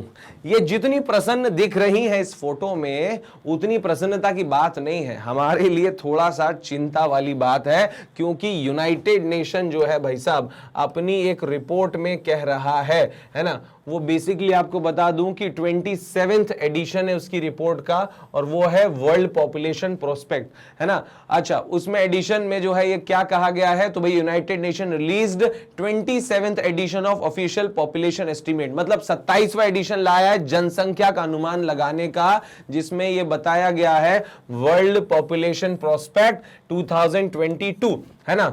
अच्छा, और ये जो है बेसिकली वर्ल्ड पॉपुलेशन डे पर रिलीज किया गया। आपसे पूछा जाएगा कि भैया विश्व जनसंख्या दिवस कब मनाया जाता है, तो आप बताएंगे विश्व जनसंख्या दिवस मनाया जाता है 11 जुलाई 2022 को, इस बार मनाया गया, और हर साल मनाया जाता है 11 जुलाई को, है ना। क्वेश्चन दो तरह से बन सकता है, इस साल कब मनाया गया, तो आप सन भी बोल देंगे 11 जुलाई 2022 को मनाया गया इस साल, और आपसे पूछेंगे हर साल कब मनाते हैं, तो 11 जुलाई को वर्ल्ड पॉपुलेशन डे मनाते हैं। As per the publication India is projected to surpass, ध्यान रखिए, surpass the China as world most populous country. मतलब ये कि भैया एक साल बचा है और भारतीय नंबर 1 होंगे पॉपुलेशन के मामले में। 2023 में भारत चीन की पॉपुलेशन या जनसंख्या को पीछे छोड़ देगा। मतलब ये कि अगर चाहे तो कहें कि चिंता वाली बात है कि India will be the most populous country in the world, मतलब भारत दुनिया में सबसे ज्यादा जनसंख्या वाला देश बनने वाला है 2023 में। ऐसा कौन कह रहा है, यूनाइटेड नेशन, और उसकी कौन सी रिपोर्ट है, वर्ल्ड पॉपुलेशन प्रोस्पेक्ट 2022। यही रिपोर्ट ये बता रही है मैडम, और खुश भी हो रही है, लेकिन हमारे लिए चिंता की बात है। The global population is projected to reach 8 billion। आपको पता है 15 नवंबर, मतलब इस साल जो 15 नवंबर 2022 आने वाला है, याद रखिए इस साल 15 नवंबर 2022 तक आते आते पूरी दुनिया की आबादी 800 करोड़ हो जाएगी। हम लोग 800 करोड़ हो जाएंगे पूरी दुनिया में। आप सोचिए कि पूरी दुनिया में 800 करोड़ और 138 करोड़ तो इंडिया में ही है, और अगर चाइना और इंडिया का मिला दिया जाए तो लगभग 300 करोड़, 800 करोड़ में से 300 करोड़ तो चाइना और इंडिया की पॉपुलेशन है, बाकी 500 करोड़ बची हुई दुनिया है। क्लियर है, तो चिंता वाली बात है। अच्छा, उसके बाद फिर मना है कि भैया वर्ल्ड की जो पॉपुलेशन है, जो कि 15 जो है नवंबर 22 को जो है वो लगभग 8.5 बिलियन जो है वो 2030 में पहुंचेगी। अच्छा, उसके बाद फिर 9.7 बिलियन 2050 तक पहुंचेगी। देखो 8 बिलियन हम कब पहुंच रहे हैं, इसी साल नवंबर में। 8.5 बिलियन मतलब 850 करोड़ हम कब पहुंच रहे हैं, 2030 में, मतलब आज से 8 साल के बाद। और 9.7 बिलियन मतलब 970 करोड़ कब हो जाएगी दुनिया की आबादी? 2050 में हो जाएगी 970 करोड़। मतलब यह है कि वर्ल्ड पॉपुलेशन इंडेक्स का या यूनाइटेड नेशन वालों का मामला है कि अभी भी जनसंख्या का बढ़ना एक बड़ा खतरा है और अभी भी रफ्तार कम नहीं हुई है। और दोस्तों ये मेरा पर्सनल मानना है कि शायद अगर जनसंख्या पर जागृति आए तो भारत की आधी समस्याएं दूर हो जाए, अगर जनसंख्या पर जो है वो अवेयरनेस आती है। चलिए आगे बात करते हैं नेक्स्ट लेक्चर की तरफ। ग्रैंड स्लैम टाइटल 2022 और यहां पर हम बात कर रहे हैं कौन से ग्रैंड स्लैम की? तो मैं आपको बता दूं कि we are talking about Wimbledon. किसकी बात कर रहे हैं हम? विंबलडन की। विंबलडन जो है वो बेसिकली आयोजित हुआ है अभी, है ना, और विंबलडन जो है जीता है दो खिलाड़ियों ने, एक ये है मैडम और एक ये हैं भाई साहब। दोनों से मैं अभी आपको मिलवाता हूं। सबसे पहले मैडम की बात करते हैं।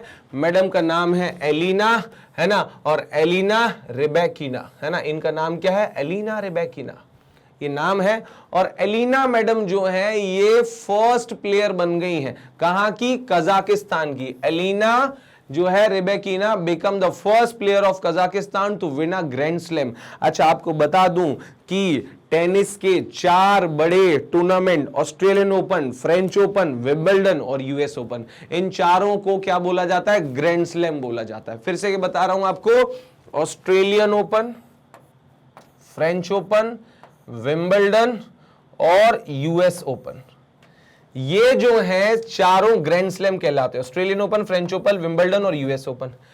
तो विंबलडन अभी 2022 का जो आयोजित हुआ है, तो विंबलडन जीतने वाली सबसे कम उम्र की महिला बन गई है एलिना रेबेकिना।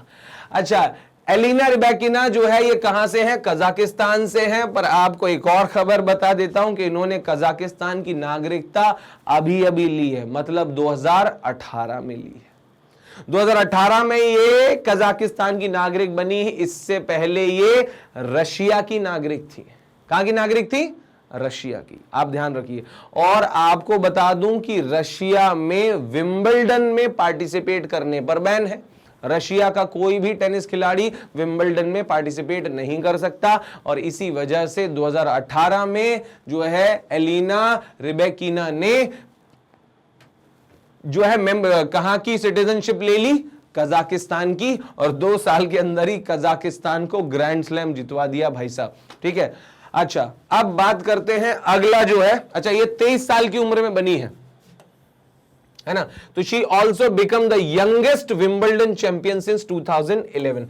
2011 से लेके अब तक में ये सबसे कम उम्र की बनी है। 2011 से मतलब अभी पिछले 11 साल बीत चुके हैं। तो पिछले 11 साल में, 11 से बोल रहे हैं और 22 अभी चल रहा है, तो 11 साल, तो 11 साल में अभी तक सबसे कम उम्र की बनी है। नाम है एलिना रेबेकिना। अच्छा, Novak Djokovic won 4th straight Wimbledon. मतलब ये कि पिछले 4 साल से यही भाई साहब, देखिए इनका चेहरा, नोवाक डी जोकोविक यही जीत रहे हैं पिछले 4 साल से विंबलडन। विंबलडन कहां होता है? ब्रिटेन में होता है, लंदन में होता है। तो भैया विंबलडन जो है वो पिछले 4 साल से नोवाक डी जोकोविक जीत रहे हैं। आपसे पूछा जाएगा कि ये किधर के रहने वाले हैं? तो ये सर्बिया के रहने वाले हैं। आपसे पूछेंगे कि ये बहन जी मतलब ये कि एलिना किधर की रहने वाली है? तो कजाकिस्तान की रहने वाली है।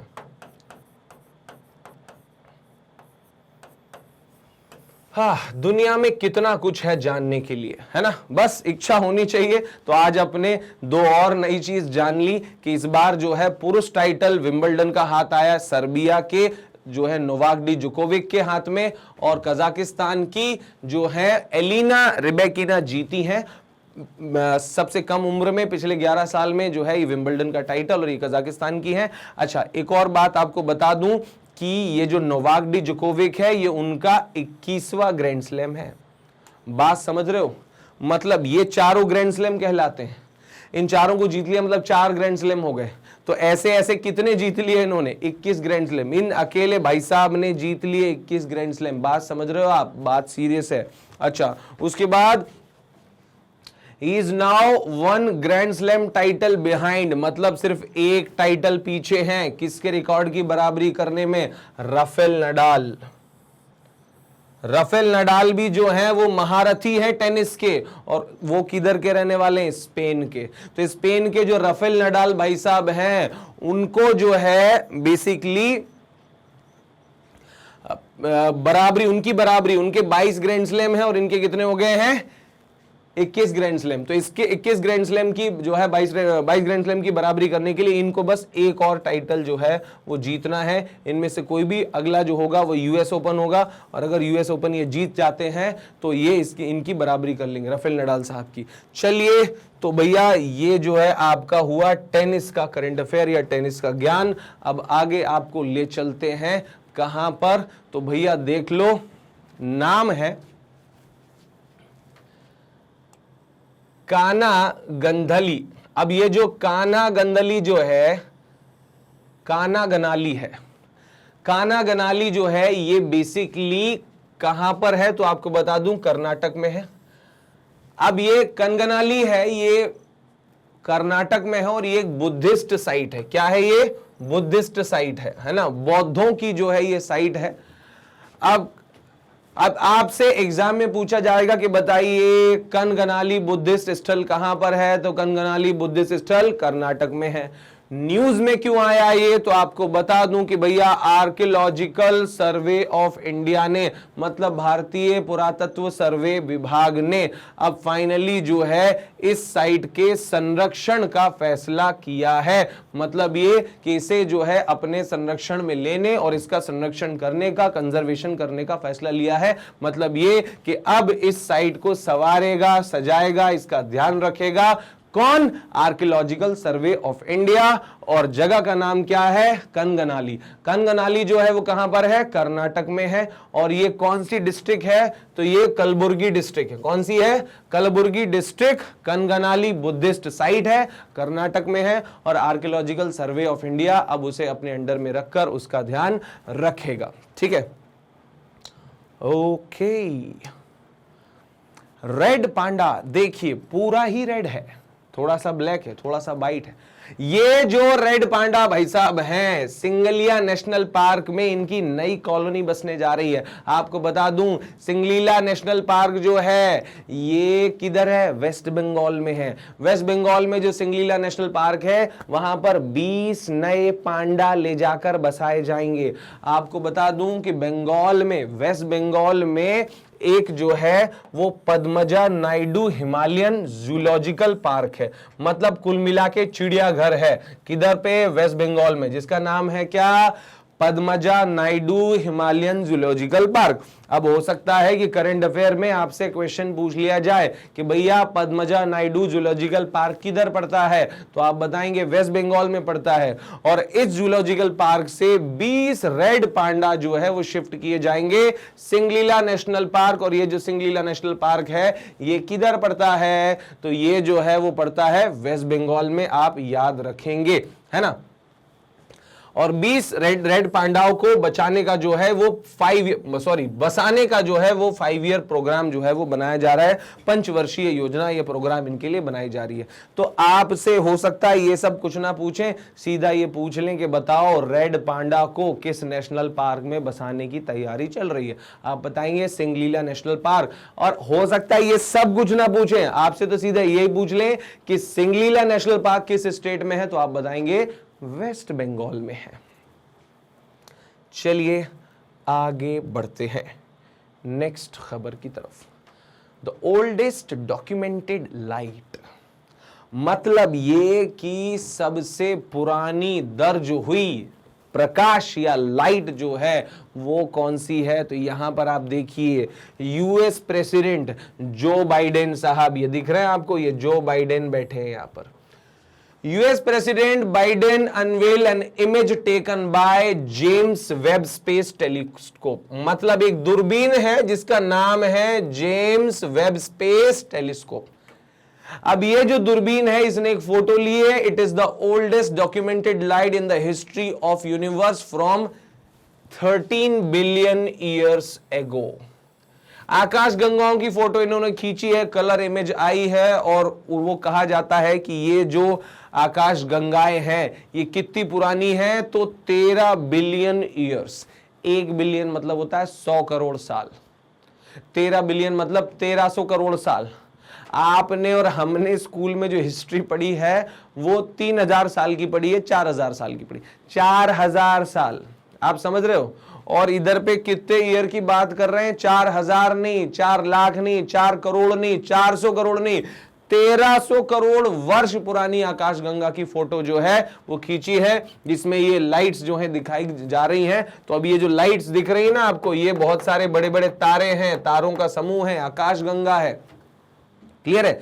तो अब ये जो है आकाशगंगा की फोटो, मतलब ये लाइट है, सूरज है वहां पे भी, उनके भी बहुत सारे सूरज है, उनके भी तारे हैं। तो ये लाइट कितनी पुरानी है, ये लाइट जो है वो 1300 करोड़ वर्ष पुरानी है भाई साहब, है ना। तो आपसे पूछा जाएगा कि हाल ही में इतनी पुरानी लाइट का फोटो जो है वो किसने लिया, जेम्स वेब स्पेस टेलीस्कोप ने लिया।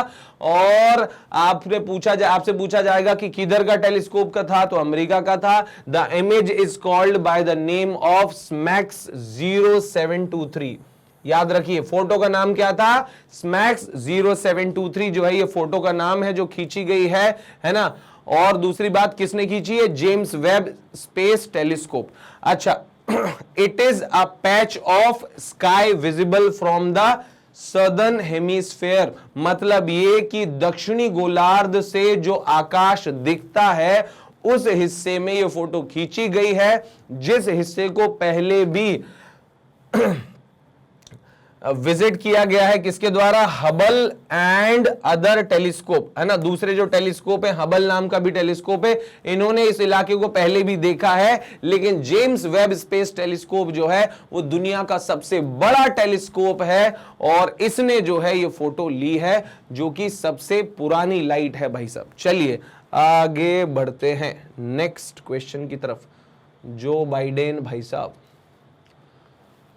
बैक्टीरियम फ्यूल पॉप फेम, आहा, बहुत ही शानदार न्यूज है। बैक्टीरियन फ्यूल पॉप फेम, है ना। अच्छा, मैं आपको बता दूं, ये जो आपको दिख रहा है ना, ये जो फोटो है, इस फोटो में आपको ये जो फ्यूल दिख रहा है, यहां दिखाने की कोशिश की गई है कि जो बैक्टीरियम से बना जो है, बैक्टीरिया से बना जो फ्यूल है वो यूज हो रहा है। अब scientist from the US Lawrence Berkeley lab, सबसे पहले लैब का नाम याद कर लीजिए, लेबोरेटरी अनुसंधान केंद्र का नाम याद कर लीजिए, क्या है नाम, US Lawrence Barclays lab.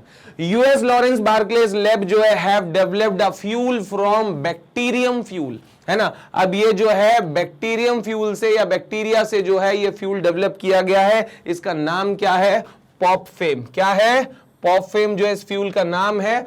For, अब यहां पर जो है इसको क्या बोला गया है, पॉलीसाइक्लो प्रोपेनेटेड फैटी एसिड, है ना। अब पॉलीसाइक्लो प्रोपेनेटेड फैटी एसिड जो है, मिथाइल ईस्टर जो है, ये बेसिकली साइंटिफिक नेम हो गया इसका। और ये पॉप फेम जो है वो बैक्टीरियम फ्यूल से बनाया गया है।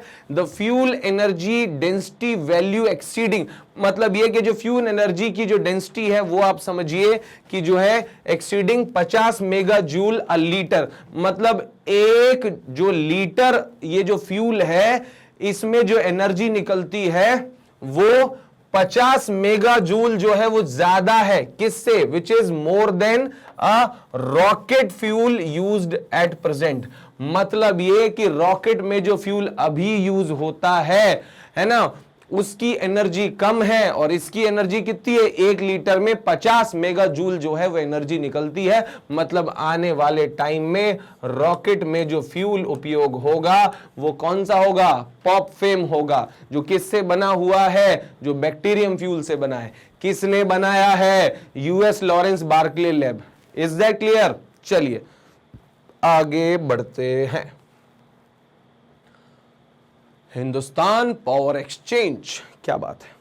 आपने सुना है ना बॉम्बे स्टॉक एक्सचेंज, आपने सुना होगा नेशनल स्टॉक एक्सचेंज। अब हमारे यहां एक और स्टॉक एक्सचेंज आया है, एक और एक्सचेंज आया है, हिंदुस्तान पावर एक्सचेंज। तो अब भैया ये बेसिकली क्या है, तो Hindustan power exchange HPX the third power exchange in the country, है ना। मतलब ये कि ये तीसरा पावर एक्सचेंज है, मतलब ये बेसिकली पावर की अवेलेबिलिटी और पावर की डिमांड उस सब को मेजर करता है, पावर कंपनीज को प्लेटफॉर्म देता है। तो ये जो हिंदुस्तान पावर एक्सचेंज है ये कौन से नंबर का है, ये थर्ड पावर एक्सचेंज है, पहली बात तो ये, ठीक है।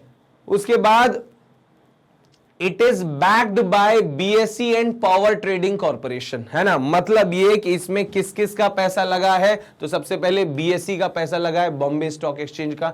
दूसरा पावर ट्रेडिंग कॉर्पोरेशन का भी पैसा लगा है ना। पावर ट्रेडिंग कॉर्पोरेशन बेसिकली वो कॉर्पोरेशन जो बिजली बेचने का कार्य करती है। Power trading India and BSE investment hold 25% इन एचपीएक्स। मतलब ये कि बीएसई और पावर पीटीसी, है ना, बीएसई और पीटीसी, बॉम्बे स्टॉक एक्सचेंज और पावर ट्रेडिंग कॉर्पोरेशन, इन दोनों का मिलके कितना कंट्रीब्यूशन है, तो 25% जो है शेयर होल्डिंग्स है, 25% हिस्से के मालिक हैं ये बेसिकली हिंदुस्तान पावर एक्सचेंज में। और उसके बाद आईसीआईसीआई बैंक ने भी जो है इन्वेस्टमेंट किया कितना, 9.9% का। ये बड़े ही अच्छे प्रश्न हैं भाई साहब, आपसे पूछा जाएगा कि बताइए कि हिंदुस्तान पावर एक्सचेंज में आईसीआईसीआई बैंक की कितनी हिस्सेदारी है, आप बताएंगे कितनी हिस्सेदारी है, 9.9% है। फिर उसके बाद आपसे पूछा जा सकता है कि बताइए पीटीसी और बीएसई मिलाकर टोटल कितना होल्ड करते हैं, तो 25% हिस्सेदारी इसमें वो होल्ड करते हैं, बाकी अदर छोटे छोटे इन्वेस्टर्स हैं।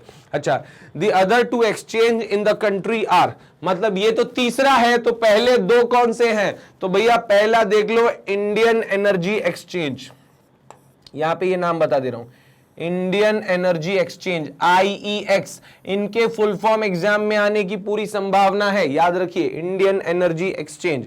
फिर आगे बात करते हैं, रेड कलर से आपको बताता हूं, दूसरा जो नाम है भाई साहब वो है आपका बेसिकली पावर एक्सचेंज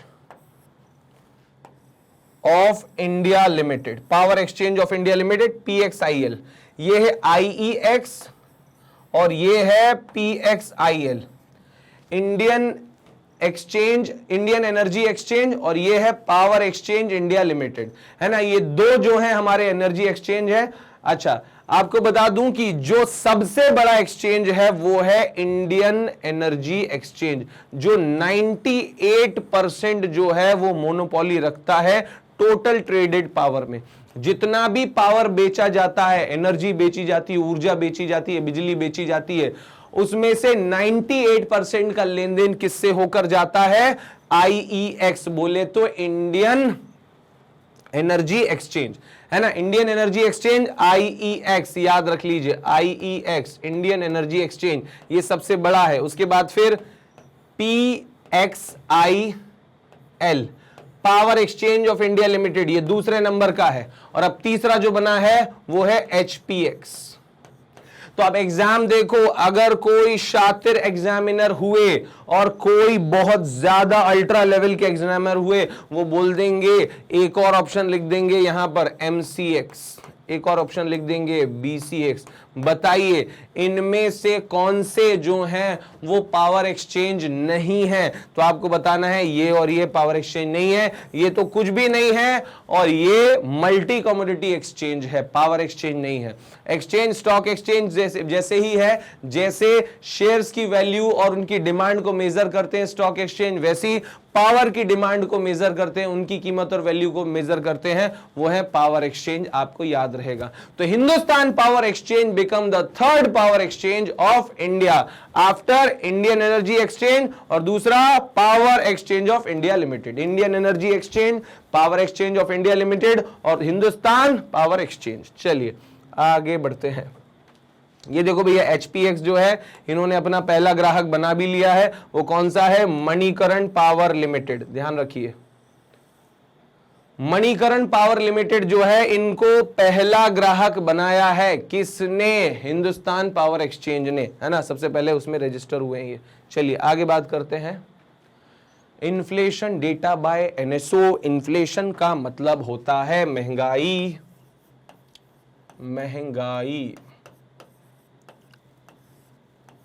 ठीक है। एनएसओ नेशनल स्टैटिस्टिक्स ऑफिस बोले तो केंद्रीय सांख्यिकी कार्यालय, एनएसओ जो है ये क्या कहता है, तो as per recent data released by NSO, NSO के द्वारा हालिया जानकारी जो रिलीज की गई, डेटा रिलीज किया गया, उसके अनुसार रिटेल इन्फ्लेशन पे बात हो रही है दोस्तों। तो अब रिटेल इन्फ्लेशन क्या होता है पहले ये समझ लीजिए। रिटेल इन्फ्लेशन स्लो डाउन, मतलब ये कि जो खुदरा महंगाई है वो कम हुई है। खुदरा महंगाई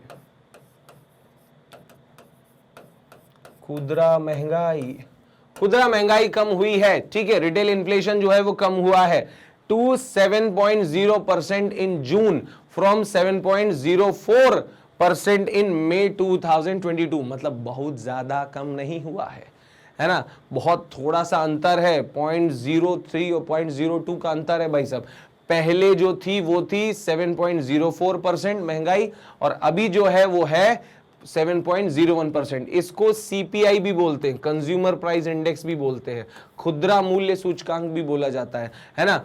तो बेसिकली हम लोग जिस कीमत पर प्रोडक्ट्स खरीदते हैं, कंज्यूमर जिस कीमत पर प्रोडक्ट खरीदते हैं, उस कीमत की जो महंगाई या डेटा निकाला जाता है उसे बोलते हैं कंज्यूमर प्राइस इंडेक्स। क्लियर है? तो अभी खुदरा महंगाई कितनी चल रही है, 7.01% है ना। और ये कब का डेटा है, ये जून का डेटा है, ध्यान रखिए, है ना। और मई में जो है वो कितना था, वो 7.04 था। The inflation rate continued to remain above the 7% mark for the third month in a row। मतलब ये कि जून में भी 7 के ऊपर था महंगाई या थी महंगाई, अब मई में भी 7 के ऊपर थी और अप्रैल में भी। अप्रैल, मई और जून इन तीनों महीनों में भारत में महंगाई दर 7% से ऊपर रही, ये कहना चाह रहे हैं ये स्लाइड वाले भाई साहब। It is higher than the Reserve Bank of India target of +2% मतलब ये कि जो आरबीआई है उसने टारगेट बनाया था कि महंगाई जो है वो बेसिकली 4% होनी चाहिए और वो जो है वो +2 हो सकती है।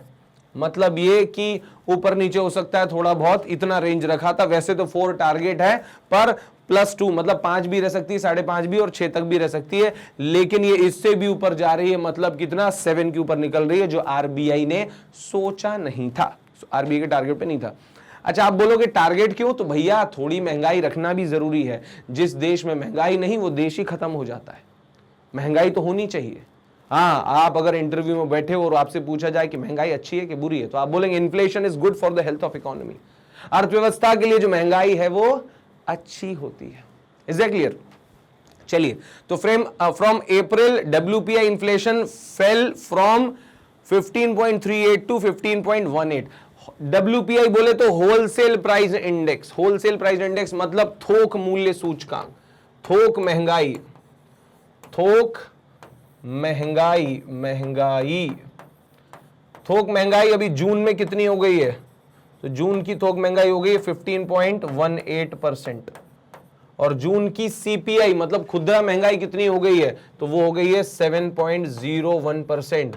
तो भैया दोस्तों, आप में से जो भी आने वाले समय में आरआरबी के कोई भी एग्जाम देने जा रहे हैं या कोई भी कॉम्पिटिटिव एग्जाम देने जा रहे हैं, आपसे जून का सीपीआई और डब्ल्यूपीआई का डेटा मतलब खुदरा महंगाई और थोक महंगाई का डेटा पूछेंगे, तो जून में खुदरा महंगाई रही 7.01% और थोक महंगाई जो रही या होलसेल इन्फ्लेशन बल्क में जो प्रोडक्ट खरीदते हैं उनमें महंगाई रही 15.18%, जो पहले थी 15.38%।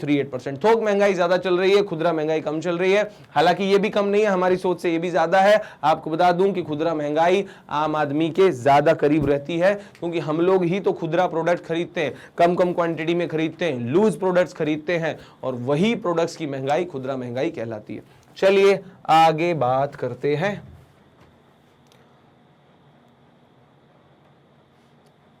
इंडेक्स ऑफ इंडस्ट्रियल प्रोडक्शन मतलब औद्योगिक उत्पादन सूचकांक, मतलब उद्योगों में कितना उत्पादन हुआ। क्लियर है? अब इंडस्ट्रियल जो इंडेक्स ऑफ इंडस्ट्रियल प्रोडक्शन जो है वो बेसिकली नेशनल स्टैटिस्टिक्स ऑफिस ने जो है ये सर्वे किया है। NSO national statistics office under the ministry of statistics and programme implementation, है ना। ये भाई साहब जो आपको इनको तस्वीर जो इनकी दिख रही है, ये जो है वो है राव इंद्रजीत सिंह, जो कि ministry of statistics and programme implementation मंत्री हैं, है ना। तो अब ये जो ministry of statistics and programme implementation के जो मंत्री हैं राव इंद्रजीत सिंह, इनके डिपार्टमेंट के अंडर में आने वाला एनएसओ मतलब नेशनल स्टैटिस्टिक्स ऑफिस, जिसने ये कहा है कि भैया इंडेक्स ऑफ इंडस्ट्रियल प्रोडक्शन जो है वो ग्रोथ डेटा क्या है, तो वो जो डेटा है वो है 19.6% इन मई। आप बात को समझिए, ये दो खबरें लगातार मिलके आ गई, आपको बात समझ में आ जाएगी। तो भैया हमारी जो इंडस्ट्रियल प्रोडक्शन, औद्योगिक जो है उत्पादन की जो ग्रोथ थी वो अप्रैल में कितनी थी 7.1%, और मई में ये बढ़ के कितनी हो गई है 19.6%। मेरी बात समझ रहे हो आप भाई साहब? ये जो 19.6% ग्रोथ है, मतलब सोचो ये लगभग 2 गुना से भी ज्यादा, 2.5 गुना ज्यादा ग्रोथ हो गई है इंडस्ट्रीज में, इंडस्ट्रियल प्रोडक्शन में। आप ये बात समझिए। लेकिन ये कैसे हो गई मैं आपको बताता हूं। कहीं ना कहीं थोड़ा सा महंगाई का भी रोल है यहां पर। जब प्रोडक्ट्स महंगे बिकते हैं तो कमाई भी तो ज्यादा होती है। हाँ, ये अलग बात है कि बहुत ज्यादा महंगे हो जाते हैं तो फिर बिकना बंद हो जाता है, कमाई रुक जाती है, लेकिन थोड़ी महंगाई तो अच्छी रहती है। Inflation is very important for growth. अभी हम महंगाई के लिए हाय हाय कर रहे थे कि महंगाई जो है वो ज्यादा चल रही है, 3 महीने से 7% चल रही है। आप देखो ग्रोथ भी आगे जा रही है। हालांकि इन्फ्लेशन का एक बहुत ही बढ़िया सा डिटेल वीडियो में आपको लेकर आऊंगा, और तब मैं समझाऊंगा कि कैसे जो लोग इकोनॉमी को समझते हैं वो ये कहते हैं कि inflation is good for the health of economy. जहां महंगाई है वहां पर ही जो है तरक्की है। जहां देश में महंगाई नहीं है वो देश जो है गर्त में चला जाता है। तो थोड़ी सी inflation is good but control, limit में महंगाई अच्छी होती है। बस महंगाई इतनी नहीं होनी चाहिए कि आम आदमी की जेब से हर चीज जो है वो बाहर हो जाए। आप देखो जितनी भी डेवलप्ड कंट्रीज हैं, जितने भी बड़े बड़े देश हैं, सब जगह तो महंगाई रहती ही है। तो महंगाई अच्छी बात है, बस शर्त यह है कि महंगाई तो रहे, होती भी रहे, बस कमाई भी होती रहे। अगर आप सोचो कि आपकी सैलरी बढ़ती जाए, कमाई बढ़ती जाए, तो महंगाई से क्या प्रॉब्लम है?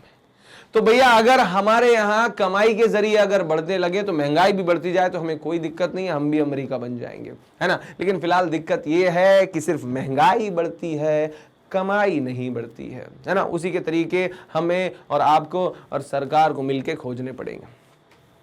द मैन्युफैक्चरिंग सेक्टर्स आउटपुट ग्रू 20.6%, मतलब ये निर्माण क्षेत्र, मैन्युफैक्चरिंग सेक्टर की ग्रोथ रेट कितनी रही 20.6%, है ना, मई में इस साल। उसके बाद वाइल द माइनिंग आउटपुट, मतलब ये कि खनन सेक्टर में जो ग्रोथ रही वो कितनी रही माइनिंग में 10.9%। और उसके बाद फिर पावर जनरेशन में तो भैया देखो रिकॉर्ड ही बना दिया 23.5% की ग्रोथ। तो ये इंडिविजुअल आपसे पूछा जा सकता है आने वाले रीजनल रूरल बैंक्स के एग्जाम में, आने वाले आईबीपीएस क्लर्क और पीओ के एग्जाम में आपसे पूछा जा सकता है कि भैया मई महीने में जो पावर जनरेशन का जो डेटा है, जो ग्रोथ रेट है वो कितना रहा 23.5%। आपसे पूछा जाएगा कि भैया माइनिंग की जो ग्रोथ है मई में कितनी रही, खनन की, तो 10.9%। और आपसे पूछा जाएगा कि भैया मैन्युफैक्चरिंग सेक्टर में कितनी ग्रोथ हुई, तो 20.6%। ये आप याद रखेंगे। चलिए, ये मैंने आपको बता दिया था कि भैया मंत्री कौन है, राव इंद्रजीत सिंह, किसके, ministry of statistics and programme implementation, क्योंकि इसी मिनिस्ट्री के अंडर में आता है नेशनल स्टैटिस्टिक्स ऑफिस, केंद्रीय सांख्यिकी कार्यालय। चलिए, राव इंद्रजीत सिंह साहब। चलिए आगे बढ़ते हैं नेक्स्ट क्वेश्चन की तरफ, सॉरी नेक्स्ट स्लाइड की तरफ। यह है भैया quadrivalent human papilloma virus vaccine जो है ये बनी है quadrivalent papilloma virus vaccine, quadrivalent human papilloma virus vaccine. नाम याद कर लो, papilloma human quadrivalent human papilloma virus vaccine. अब ये जो पैपिलोमा वायरस है, ये पैपिलोमा वायरस वैक्सीन काय के लिए है, तो ये देखो यहां पर मैं आपको बता दूं, सर्वाइकल कैंसर से बचने के लिए।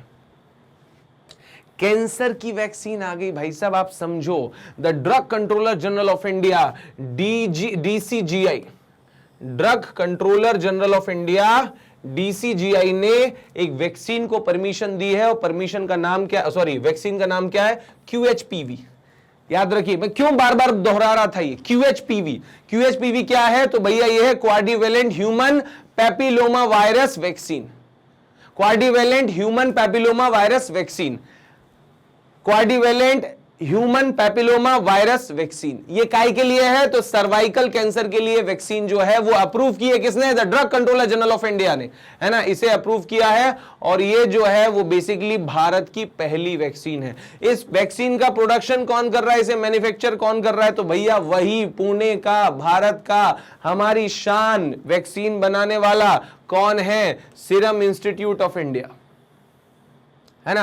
आधार पूनावाला जो है उनकी जो है ये फर्म है या कंपनी है, serum institute of India Pune, जो है QHPV जो है वो बनाएगी। अब आपसे हो सकता है कि एग्जाम में सिंपल सा क्वेश्चन पूछा जाए कि ये QHPV क्या है, तो आप क्या बताएंगे, quadrivalent human papilloma virus vaccine, quadrivalent human papilloma virus vaccine, quadrivalent human papilloma virus vaccine. ये, और ये किसके लिए है, ये किसके लिए है, ये सर्वाइकल कैंसर को ठीक करने के लिए है। याद रखेंगे, cervical cancer is the second most frequent cancer among women in between the age of 15 to 44। 15 से 44 साल की महिलाओं में दूसरा सबसे बड़ा पाया जाने वाला जो कैंसर है वो सर्वाइकल कैंसर है, और इसके लिए QHPV नाम की जो है वो वैक्सीन अब आ रही है। इंडिया की पहली ये वैक्सीन है जो सर्वाइकल कैंसर की रहेगी, और सीरम इंस्टीट्यूट ऑफ इंडिया जो है इसे प्रोड्यूस करेगा या मैन्युफैक्चर करेगा। अगला क्वेश्चन, गीता जी नमस्ते। ये है भैया गीता जी, इनका पूरा नाम है गीता गोपीनाथ। गीता गोपीनाथ जो है ये चीफ इकोनॉमिस्ट रह चुकी हैं, और अब IMF में डिप्टी मैनेजिंग डायरेक्टर है। IMF बोले तो इंटरनेशनल मॉनेटरी फंड, है ना, महिला शक्ति की प्रतीक इंटरनेशनल मॉनेटरी फंड में जो है ये गीता जी चीफ इकोनॉमिस्ट रह चुकी हैं, और अभी क्या है, डिप्टी मैनेजिंग डायरेक्टर है। मतलब ये कि मैनेजिंग डायरेक्टर से एक कदम नीचे। IMF के हेड को MD बोलते हैं। IMF की हेड जो MD है वो इस समय है क्रिस्टलिना जॉर्जिवा, जो बल्गेरिया की रहने वाली है। IMF की हेड कौन है, क्रिस्टलिना जॉर्जिवा, जो बुल्गारिया की रहने वाली हैं, और उनके जाते ही या उनके पद छोड़ते ही, उनके पद से हटते ही अगला चांस बन सकता है इनका IMF की हेड बनने का। समझ रहे हैं आप, नाम है गीता गोपीनाथ, पहले चीफ इकोनॉमिस्ट रह चुकी है। खबर क्या है वो बता देता हूं कि जितने भी चीफ इकोनॉमिस्ट होते हैं, जितने भी IMF के मुख्य अर्थशास्त्री होते हैं, उन सब में से जो बहुत बढ़िया अच्छा परफॉर्म कर रहे हैं, जो चीफ इकोनॉमिस्ट के रूप में, चीफ इकोनॉमिस्ट या मुख्य अर्थशास्त्री के रूप में जो है सेवाएं दे रहे हैं, ये सब जो है एक वॉल ऑफ फेम पर इनके फोटोज जो हैं वो लगाए जाते हैं। तो ये जो गीता गोपीनाथ की फोटो है ये लगी हुई है, ये जूम करके ये फोटो यहां पर लगाया गया है हमारे स्लाइड वाले भाई साहब ने, बहुत बहुत धन्यवाद उनके लिए। तो ये फोटो आपको दिख रही है, ये वॉल ऑफ फेम की फोटो है जहां पर चीफ इकोनॉमिस्ट सारे लगे हुए हैं। तो इंडिया की तरफ से पहली महिला जो है वो है, आपको एक और बात बता दूं, the first Indian to achieve the honour, है ना, ये जो है पहला ऑनर अचीव किया था भारत की तरफ से, वो किया था रघुराम राजन साहब ने। रघुराम राजन भी जो है यहां तक पहुंचे थे, लेकिन भारत की तरफ से पहुंचने वाली पहली जो महिला है वो है ये गीता गोपीनाथ। लेकिन ओवरऑल भी पहली महिला है, first women, India born Gita Gopinath become the first women and second Indian, overall पूरी दुनिया में पहली महिला है जो IMF के वॉल ऑफ फेम पर जो है वो पहुंची है, चीफ इकोनॉमिस्ट की वॉल ऑफ फेम पर पहुंची है, दुनिया की पहली महिला। कौन, गीता गोपीनाथ। लेकिन दूसरी भारतीय है, क्योंकि पहले भारतीय को ये सम्मान जो मिला वो थे रघुराम राजन। ठीक है, अच्छा, उसके बाद फिर The first Indian to achieve the honor was Raghuram Rajan, who was chief economist and director of research of IMF between 2003 and 6। मतलब 2003 से 6 के बीच में रघुराम राजन जो है वो चीफ इकोनॉमिस्ट भी रहे और director of research of IMF भी रहे। मतलब ये कि आईएमएफ के डायरेक्टर ऑफ रिसर्च भी रहे रघुराम राजन 2003 से 6 के बीच में, और चीफ इकोनॉमिस्ट शब्द बोलने में इतना दिक्कत क्यों हो रही है मुझे, प्रैक्टिस करूंगा। चीफ इकोनॉमिस्ट मतलब मुख्य अर्थशास्त्री आईएमएफ के, और वो रहे कौन, रघुराम राजन भाई साहब, ठीक है, 2003 से 2006 तक। और अभी कौन है दूसरे इंडियन जो है, वो है Gita Gopinath. Gopinath was appointed as the IMF chief economist in October 2018। Chief economist जो है अक्टूबर 2018 में बनी थी गीता गोपीनाथ मैडम। उसके बाद में promoted as the IMF's first deputy managing director, IMF की पहली डिप्टी मैनेजिंग डायरेक्टर बनाई गई, नाम है गीता गोपीनाथ। लास्ट दिसंबर में आईएमएफ की पहली डिप्टी मैनेजिंग डायरेक्टर, मतलब अभी तक डिप्टी मैनेजिंग डायरेक्टर नहीं होते थे भाई साहब, ये पहली बनी है गीता गोपीनाथ। महान शख्सियत बनने वाली हैं आप, ये आप मान के चलो भाई सब, इनका नाम अच्छे से रट लो, इनके बहुत सारी वीडियोस देखो। चलिए आगे बढ़ते हैं नेक्स्ट क्वेश्चन की तरफ। आईएमएफ का हेड कौन है जरा बताओ। आईएमएफ के हेड जो है वो है क्रिस्टलिना जॉर्जिवा, एमडी है। कहां की रहने वाली है, बुल्गारिया की रहने वाली है। अच्छा, और ये जो क्रिस्टलिना जॉर्जिवा है जो हेड है, आईएमएफ का हेड ऑफिस वॉशिंगटन डीसी में है ना, ये आप याद रखेंगे। और आईएमएफ में इस समय कितने मेंबर हैं, 190 मेंबर हैं, 190 देश हैं, है ना आईएमएफ में, ये आप याद रखेंगे। चलिए आगे, honour of Indian maharajas in Poland, मतलब कि पोलैंड में भारत के महाराजाओं का सम्मान। अब जरा मैटर क्या है वो समझिए, बात है वर्ल्ड वॉर 2 की। The Polish government has honoured the maharajas of Jamnagar and Kolhapur and other who sheltered Polish refugees fleeing the Soviet Union invasion of Poland during Second World War। मतलब ये कि वर्ल्ड वॉर में सोवियत यूनियन जो है, जैसे अब उस समय जो है ये यूएसएसआर कहलाता था, सोवियत यूनियन, अब जो है वो रशिया है। तो उस समय के रशिया ने पोलैंड पर जब हमला किया था, पोलैंड के लोगों पर हमला किया था, तो पोलैंड के जो शरणार्थी हैं उनको शरण दी थी किसने, महाराजा ऑफ जामनगर और महाराजा ऑफ कोल्हापुर। जामनगर और कोल्हापुर के महाराज ने सेकेंड वर्ल्ड वॉर में पोलैंड के नागरिकों को या पोलैंड के शरणार्थियों को शरण दी थी, उनकी रक्षा की थी। इसी वजह से अब जाके इन महाराजाओं के या उनके परिवार का सम्मान किया गया। ऑनरिंग द इनवाइट मतलब यह कि इस आमंत्रण से सम्मानित महसूस करने वाली भारत सरकार ने और उनका सम्मान बनाए रखने के लिए जो पोलैंड वालों ने बुलाया, the Indian government sent a delegation, मतलब यह कि अपने लोगों का एक दल जो है वो भेजा है भारत सरकार ने, और फॉर्मर रॉयल्स, मतलब यह कि इन राजघराने जामनगर और कोल्हापुर राजघरानों से जो भी सदस्य रहे हैं उनको भेजा है, इंक्लूडिंग युवराज संभाजी राजे एंड संयोगिता राजे और छत्रपति, ये जो है राजे छत्रपति ऑफ कोल्हापुर। मतलब कोल्हापुर से कौन कौन महाराज गए हैं, तो संभाजी राजे और संयोगिता राजे। संभाजी और संयोगिता जो है कोल्हापुर के जो है रॉयल फैमिली है, इन्हें भेजा गया है। और उसके बाद फिर रिप्रेजेंटेटिव्स ऑफ जामनगर रॉयल्टी, है ना। अब ये जो है जामनगर रॉयल्टी से भी या जामनगर से भी इनके जो महाराजा के नाती पोते हैं उन्हें भेजा गया है। मतलब जामनगर और कोल्हापुर के महाराजाओं को पोलैंड में सम्मानित किया गया क्योंकि इन्होंने सेकेंड वर्ल्ड वॉर में रशिया के द्वारा हमला करने पर पोलैंड के नागरिकों को शरण दी थी। Is that clear. चलिए आगे बढ़ते हैं अगले क्वेश्चन में।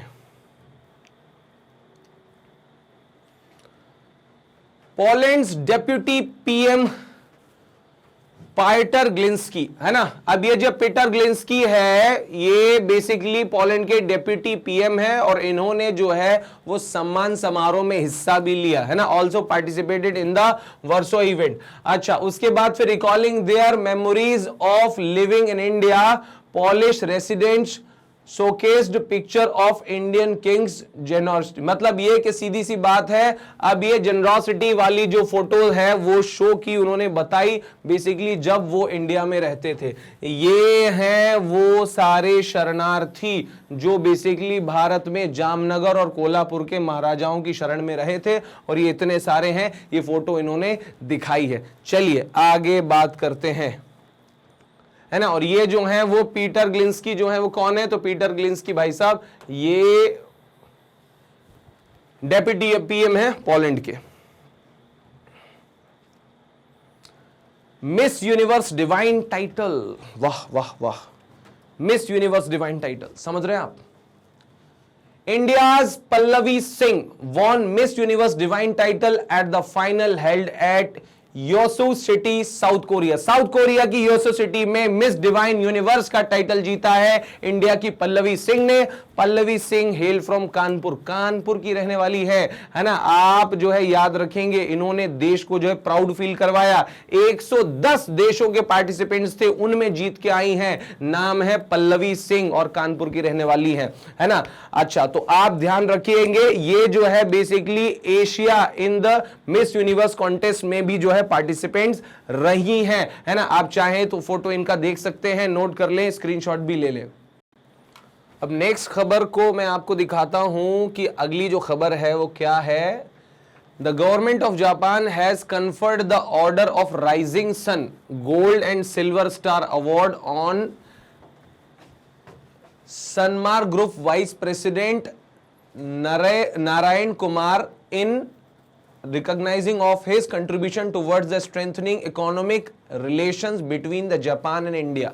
तो सीधी सी बात यह है कि तीन चीज याद करनी है कि जापान और इंडिया के बीच में इकोनॉमिक रिलेशंस जो है वो बेहतर बनाने के लिए बेसिकली ये Sanmar group vice chairman, Sanmar group के वाइस चेयरमैन है, नाम है नारायण कुमार। क्या नाम है? नारायण कुमार। इनको जो है वो कौन सा सम्मान दिया गया है? Order of the rising sun. आपको बता दूं कि ये जापान में सर्वश्रेष्ठ पुरस्कार कहलाता है, order of the rising sun. तो order of the rising sun जो है बेसिकली जापान का पुरस्कार है। किसको दिया गया? Sanmar group of vice chairman, है ना, या वाइस चेयरमैन सनमार ग्रुप के, और नारायण कुमार उनका नाम है, उनको ये अवार्ड जो है वो दिया गया है, order of the rising sun gold silver star award. अच्छा, फिर इसके बाद Kumar was honoured by the consulate general of Japan in Chennai. मतलब बेसिकली जापान के जो कॉन्सुलेट जनरल हैं, है ना, चेन्नई में, उनका नाम है टागा मसायुकी। तो ये टागा मसायुकी भाई साहब हैं, इन्होंने जो है ये कुमार साहब जिनका नाम है नारायण कुमार, इनको जो है ये अवार्ड दिया है। आप ध्यान रखिए, order of the rising sun. और उन्होंने क्या किया है? तो उन्होंने जो है बेसिकली भारत और जापान की इकोनॉमी को या इकोनॉमिक रिलेशंस को मजबूत करने के लिए कार्य किया है नारायण कुमार ने, है ना। सनमार ग्रुप के वाइस चेयरमैन है, ये आप याद रखेंगे, है ना। Order of the rising sun किसे दिया गया? आप बताएंगे नारायण कुमार को। नारायण कुमार कौन? सनमार ग्रुप के वाइस चेयरमैन। चलिए अगले क्वेश्चन की तरफ, अगली स्लाइड की तरफ। Prestigious mother Teresa memorial award for social justice, मतलब सामाजिक न्याय के लिए 2021 का मदर टेरेसा मेमोरियल अवार्ड किसे किसे दिया गया? तो भैया ये जो है आप जानी पहचानी जो है चेहरा आपको लग रहा होगा, दिया मिर्जा जो है ये मैडम, इनको मिला है। और दूसरा मिस्टर अफरोज शाह जो है, अफरोज भाई साहब जो हैं, ये जो बाजू में खड़े हुए हैं ये अफरोज हैं, है ना, इनको दिया गया। तो आप देखिए सबसे पहले यहां पर the United Nation environment programme national goodwill ambassador miss Dia Mirza जो है, अब ये मिसेस दिया मिर्जा हो गई हैं, तो इन दिया मिर्जा को and environmental activities mister Afroz Shah, है ना, पर्यावरण जो है एक्टिविस्ट कार्यकर्ता अफरोज शाह, और दिया मिर्जा जो फिल्म एक्ट्रेस हैं, उन्हें जो है basically United Nation environment programme की तरफ से जो है मदर टेरेसा मेमोरियल अवार्ड जो है वो दिया गया है। Mother Teresa memorial award social justice 2021 के लिए आप याद रखेंगे। The award is given by the governor of Maharashtra जिनका नाम है भगत सिंह कोश्यारी। क्या नाम है? भगत सिंह कोश्यारी ने राजभवन मुंबई में अवार्ड दिया। Both were awarded for their commendable and notable achievements in environmental sustainability. मतलब ये कि पर्यावरण के सतत संरक्षण और विकास के लिए काम करने के लिए दिया मिर्जा और अफरोज शाह भाई साहब को जो है अवार्ड दिया है। यूनाइटेड नेशन एनवायरमेंट प्रोग्राम के ये जो है ये एम्बेसडर हैं और महाराष्ट्र सरकार ने जो है ये अवार्ड दिया है। और ये कौन सा अवार्ड दिया है? मदर टेरेसा मेमोरियल अवार्ड, है ना। ये किसके द्वारा प्रेजेंट किया गया? तो ये बेसिकली ये भगत सिंह कोश्यारी के द्वारा जो है ये अवार्ड दिया गया। ये ध्यान रखेंगे, mother Teresa memorial award for social justice 2021। 36th national games, मतलब ये कि 36वें नेशनल गेम्स। आपको बता दूं कि पिछले 6-7 साल से जो है बेसिकली ये नेशनल गेम्स नहीं हो पा रहे थे, क्योंकि कुछ बड़ी बड़ी घटनाएं भी घट रही थी और साथ साथ में पेंडेमिक भी आ गया था। और इसी वजह से तो भूपेंद्र पटेल भाई साहब जो है चीफ मिनिस्टर ऑफ गुजरात, ध्यान रखिएगा, गुजरात के चीफ मिनिस्टर है भूपेंद्र पटेल। इन्होंने जो है ये अनाउंसमेंट किया है कि जो 36th नेशनल गेम है will be held in the state from September 27, मतलब 27 अक्टूबर से 10 अक्टूबर तक जो है नेशनल गेम्स फर्स्ट टाइम, पहली बार गुजरात में होने जा रहे हैं, है ना। और आपको याद रहेगा, due to a number of factors including the corona virus pandemic since 2020, the prestigious event is being hosted after 7 years। मतलब ये कि 7 साल के बाद जो है ये बेसिकली होने जा रहा है। The previous one was in Kerala 2015। मतलब ये कि केरला में इससे पहले हुआ था 2015 में, उसके बाद ये नहीं हो पाए। तो अब जो है गुजरात जो है वो इन्हें होस्ट कर रहा है। और ये बेसिकली 27 से 10 अक्टूबर के बीच नेशनल गेम्स, और ये कौन से होंगे? 36th national game. और ये गुजरात के जो चीफ मिनिस्टर हैं, नाम है इनका भूपेंद्र पटेल, और छत्तीसगढ़ के चीफ मिनिस्टर का नाम है भूपेश बघेल, है ना। So there is a difference between Patel and Baghel, है ना। चलिए आगे बढ़ते हैं नेक्स्ट न्यूज की तरफ। द फीफा वर्ल्ड कप 2022, हो FIFA federation internationally football association, मतलब इंटरनेशनल फुटबॉल एसोसिएशन, मतलब कि फीफा कप जो है वर्ल्ड कप आयोजित होने जा रहा है। कहां पर? कतर में आयोजित होने जा रहा है। The FIFA world cup 2020 is set to be the 22nd edition. मतलब फीफा का जो है कौन सा एडिशन होने जा रहा है? आप याद रखिए, फीफा का कौन सा 22वां एडिशन है। मतलब ये बहुत ही बढ़िया इंफॉर्मेशन है, चाहे तो आप इसका स्क्रीनशॉट ले लीजिए, क्योंकि 22वां जो है वो फीफा वर्ल्ड कप आयोजित हो रहा है, कतर में आयोजित हो रहा है 21 नवंबर से 18 दिसंबर तक। याद रखिए, 21 से 18 याद रखें, 21 नवंबर से 18 दिसंबर तक आयोजित हो रहा है। कहां पे? कतर में आयोजित हो रहा है भैया, ये ध्यान रखेंगे भाई सब, है ना। अच्छा, दूसरी बात ये है कि अरब वर्ल्ड में पहली बार हो रहा है, किसी भी अरब कंट्री में पहली बार हो रहा है, कतर में। अच्छा, दूसरी बात ये कि एशिया में दूसरी बार हो रहा है। पहली बार 2002 में हुआ था। कहां कहां? साउथ कोरिया और जापान में। साउथ कोरिया और जापान में हुआ था। और कब हुआ था? 2002 में। ये आप याद रखेंगे भाई साहब, ठीक है। अच्छा, आपको बता दूं कि अभी फिलहाल चैंपियन जो है वो कौन है? तो अभी फिलहाल चैंपियन है फ्रांस। फ्रांस जो है वो फीफा चैंपियन है। और आपसे अगर किसी ने पूछा कि फेडरेशन इंटरनेशनली दी फुटबॉल एसोसिएशन, मतलब फीफा का हेडक्वार्टर कहां है, तो फीफा का हेड ऑफिस जो है भाई साहब वो है ज्यूरिक। ज्यूरिक स्विट्जरलैंड में जो है फीफा का हेड ऑफिस है, आप याद रखेंगे। और कौन सा एडिशन होने वाला है कतर में? तो बेसिकली 22वां एडिशन कतर में आयोजित होने जा रहा है। चलिए आगे बात करते हैं नेक्स्ट स्लाइड पर।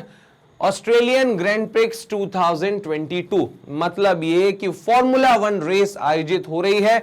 सबसे पहले इस फॉर्मूला 1 रेस के बारे में बात कर लेते हैं। ये जो है वो रेड बुल रिंग में आयोजित हुई। कहां पर आयोजित हुई? Red bull ring. और ये रेड बुल रिंग कहां पर है? ये स्पेलबर्ग ऑस्ट्रिया में है। स्पेलबर्ग जो है वो शहर का नाम है और ऑस्ट्रिया जो है वो देश का नाम है। AUSTRIA, ऑस्ट्रिया, है ना। और स्पेलबर्ग जो है वो शहर है और ये रेड बुल जो है वो रिंग है। Red bull ring, red bull ring में ये आयोजित की गई है, आप याद रखेंगे। अच्छा, दूसरी बात ये कि ये जो फरारी कार रेस, सॉरी, जो ये फॉर्मूला 1 कार रेस है, इसको जीता किसने? ऑस्ट्रेलियन ग्रैंड प्रिक्स को किसने जीता है? तो ऑस्ट्रेलियन ग्रैंड प्रिक्स को जीतने वाले भाई साहब का नाम है, वो है चार्ल्स लेक्लर। क्या नाम है? चार्ल्स लेक्लर जो है, इन्होंने जीता है और ये फरारी के ड्राइवर है। ये नंबर 1 पे रहे। दूसरे नंबर पर रहे हैं भैया मैक्स वेस्टरपन, जो रेडबुल के ड्राइवर है। मैक्स वेस्टरपन जो कि रेडबुल के ड्राइवर हैं और ये दूसरे नंबर पर रहे हैं। और तीसरे नंबर पर रहे लुइस हैमिल्टन। लुइस हैमिल्टन जो कि मर्सिडीज के ड्राइवर हैं, ये तीसरे नंबर पे रहे, आपको याद रहेगा।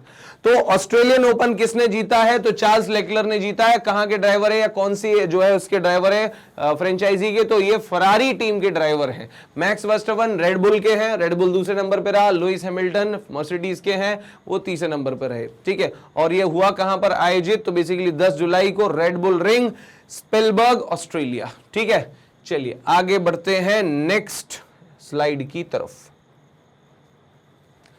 इंटरनेशनल शूटिंग स्पोर्ट्स फेडरेशन, बोले तो आईआईएसएफ या सॉरी आईएसएसएफ। आईएसएसएफ जो है इंटरनेशनल शूटिंग स्पोर्ट्स फेडरेशन, इसका हेड ऑफिस है म्यूनिक, जर्मनी। कहां पर है? म्यूनिक, जर्मनी में इसका हेड ऑफिस है इंटरनेशनल शूटिंग स्पोर्ट्स फेडरेशन का, है ना। और आपको बता दूं कि हाल ही में वर्ल्ड कप आयोजित कर रहा है ISSF, international shooting sports federation world cup आयोजित कर रहा है। और इस वर्ल्ड कप में हमारे यहाँ के अर्जुन बबूता साहब, अर्जुन बबूता जो है, इन्होंने फर्स्ट गोल्ड मेडल जीता इस प्रतियोगिता में, है ना। मतलब इनका पहला गोल्ड मेडल इन्होंने जीता है, अर्जुन बबूता ने, शूटिंग में। और ये शूटिंग का जो वर्ल्ड कप हो रहा है वो कहां हो रहा है? तो ये हो रहा है चेंगआओ और साउथ कोरिया में, है ना। कहां पर हो रहा है? चेंगवॉन, साउथ कोरिया। चेंगवॉन, साउथ कोरिया में ये हो रहा है। और इन्होंने कौन से जो है, इनकी उम्र है 23 साल, और इन्होंने कौन से इवेंट में? तो men's 10 metre air rifle, 10 metre air rifle में अर्जुन बबूता ने जो है गोल्ड जीता है। और ये जो है बेसिकली आईएसएसएफ वर्ल्ड कप है शूटिंग का, जो कि चेंगवॉन कोरिया में आयोजित हो रहा है। चेंगवॉन कौन सा Korea? South Korea. North Korea में तो होता नहीं, आपको पता है। क्लियर है? चलिए आगे बढ़ते हैं। याद रहेगा ना, इसका हेड ऑफिस कहां पर है? इसका हेड ऑफिस है म्यूनिक में, Munich, Germany. ICC player of the month, ICC player of the month जो है वो किसे चुना गया? तो ICC player of the month जो है वो चुना गया है जॉनी बेस्ट्रो, जो कि इंग्लैंड के हैं, है ना। जॉनी बेस्ट्रो इंग्लैंड के हैं, इन्हें ICC player of the month for जून 2022, जून का ICC player of the month Johnny Bairstow को चुना गया है। और फीमेल्स में जो है साउथ अफ्रीका की, ये इंग्लैंड के भाई साहब जॉनी बेस्ट्रो, और साउथ अफ्रीका की पावर हिटर जो बैटर है, पावर हिटिंग बैटर जो है, नाम है मैरिजाने कैप। मैरिजाने कैप को जो है वो बेसिकली जून के लिए ICC player of the month का या women player of the month का अवार्ड मिला है। Man player of the month का अवार्ड जो है जॉनी बेस्ट्रो को मिला है, और women player of the month का अवार्ड जून के लिए वो अफ्रीका, साउथ अफ्रीका की मैरिजानो कैप को मिला है। इनकी फोटो मैं आपको दिखा देता हूं। न्यूजीलैंड के खिलाफ जो है परफॉर्मेंस जॉनी बेस्ट्रो ने अच्छा दिया था पिछले महीने, और मैरिजाना कैप का जो है ये फोटो देख लीजिए, इन्होंने भी पिछला मंथ जो है बहुत अच्छा परफॉर्म किया। इसलिए जो है जॉनी बेस्ट्रो और मैरिजाना कैप जो साउथ अफ्रीका की हैं, इन्हें जो है ICC player of the month for जून जो है वो चुना गया है। फास्टेस्ट इंडियन बॉलर, तो फास्टेस्ट इंडियन बॉलर मतलब सबसे तेज बॉल करने वाले नहीं, सबसे तेज 150 विकेट लेने वाले बॉलर बन गए हैं मोहम्मद शमी। फ्रेंड्स, समय था बेसिकली मोहम्मद शमी के लिए बहुत ही बढ़िया, क्योंकि उन्होंने जो है बेसिकली ओवल के ग्राउंड में इंग्लैंड के खिलाफ सबसे तेज जो है अपने जो है वो 150 कहना चाहिए विकेट हासिल किए, और इसके लिए उन्होंने सिर्फ 80 मैचेस का जो है टाइम लिया।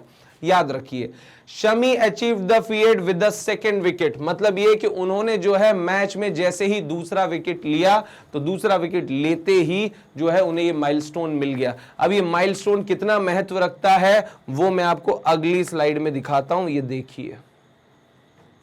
Fastest Indian to take 150 wicket in ODI format, तो भैया मोहम्मद शमी 80 जो है वो गेम्स का समय लिया, अजीत आगरकर ने 97 गेम्स का समय लिया, और जहीर खान ने 103 गेम्स का समय लिया वनडे में 150 विकेट लेने के लिए। मतलब आप समझ जाइए कि मोहम्मद शमी ने जो है बहुत बड़ा रिकॉर्ड अपने नाम कर लिया है, fastest Indian to take 150 wicket.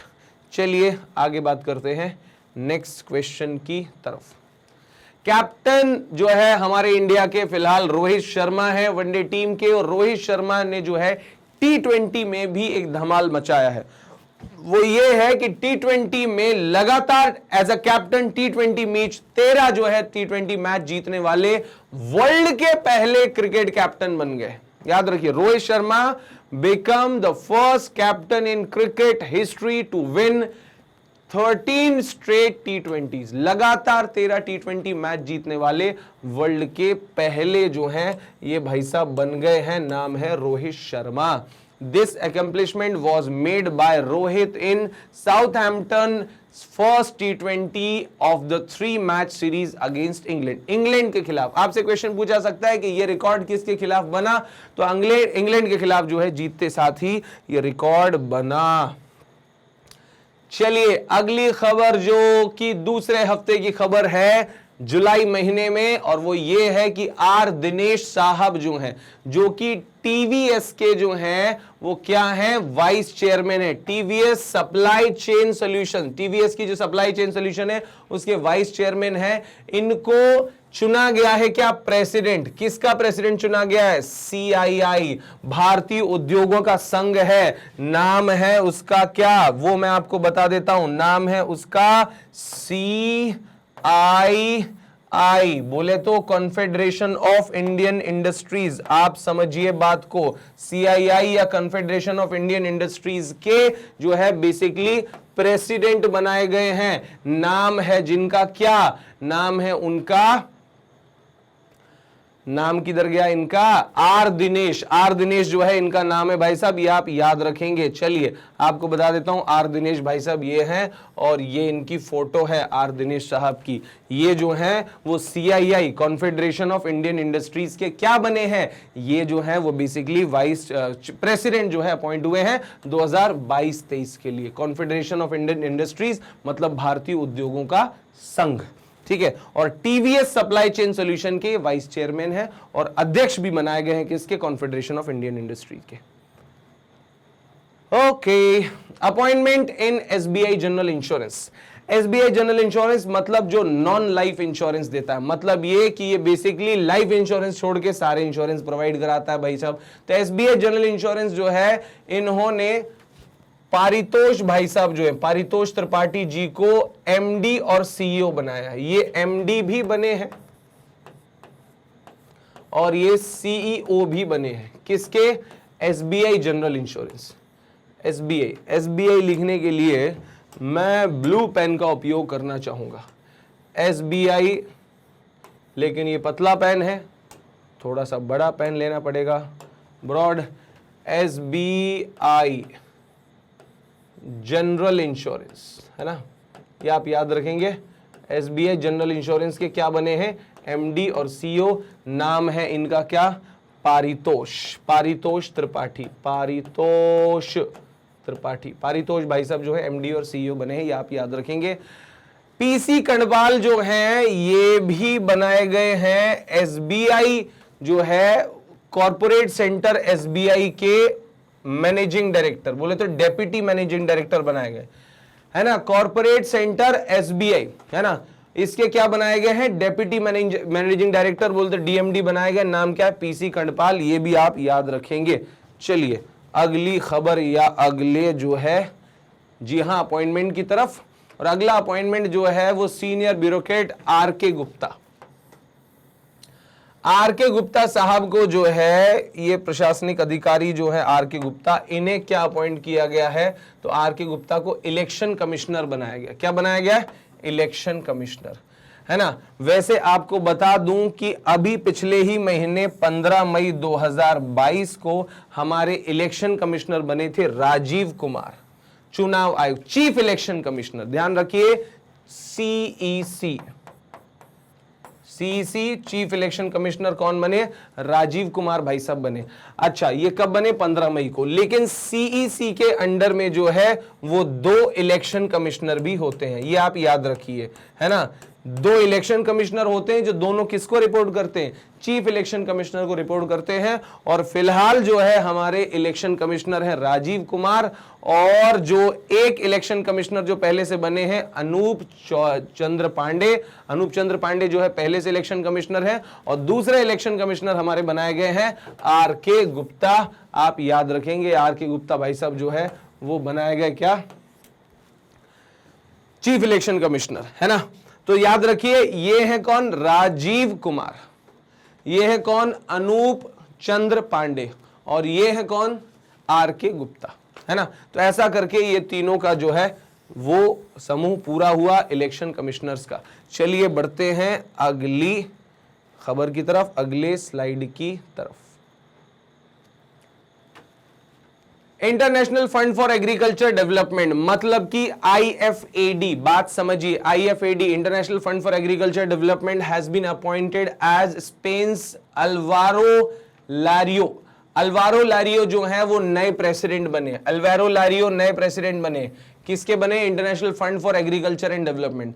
लैरियो will take office on 1 October, 1 अक्टूबर से जो है ये अपॉइंट हो रहा है, ध्यान रखेंगे 1 अक्टूबर से नियुक्त हो रहे हैं। सर्व अ 4-year टर्म, मतलब ये कि ये जो है वो 4 साल के लिए अपॉइंट हो रहे हैं। International fund for agriculture and development के प्रेसिडेंट कौन है, आप याद रखोगे, अल्वारो लैरियो। ये अल्वारो लैरियो है, अल्वारो लैरियो भाई साहब, ठीक है। और ये international fund for agriculture and development के जो है वो क्या बनाए गए हैं, क्या बनाए गए हैं, प्रेसिडेंट बनाए गए हैं, अध्यक्ष बनाए गए।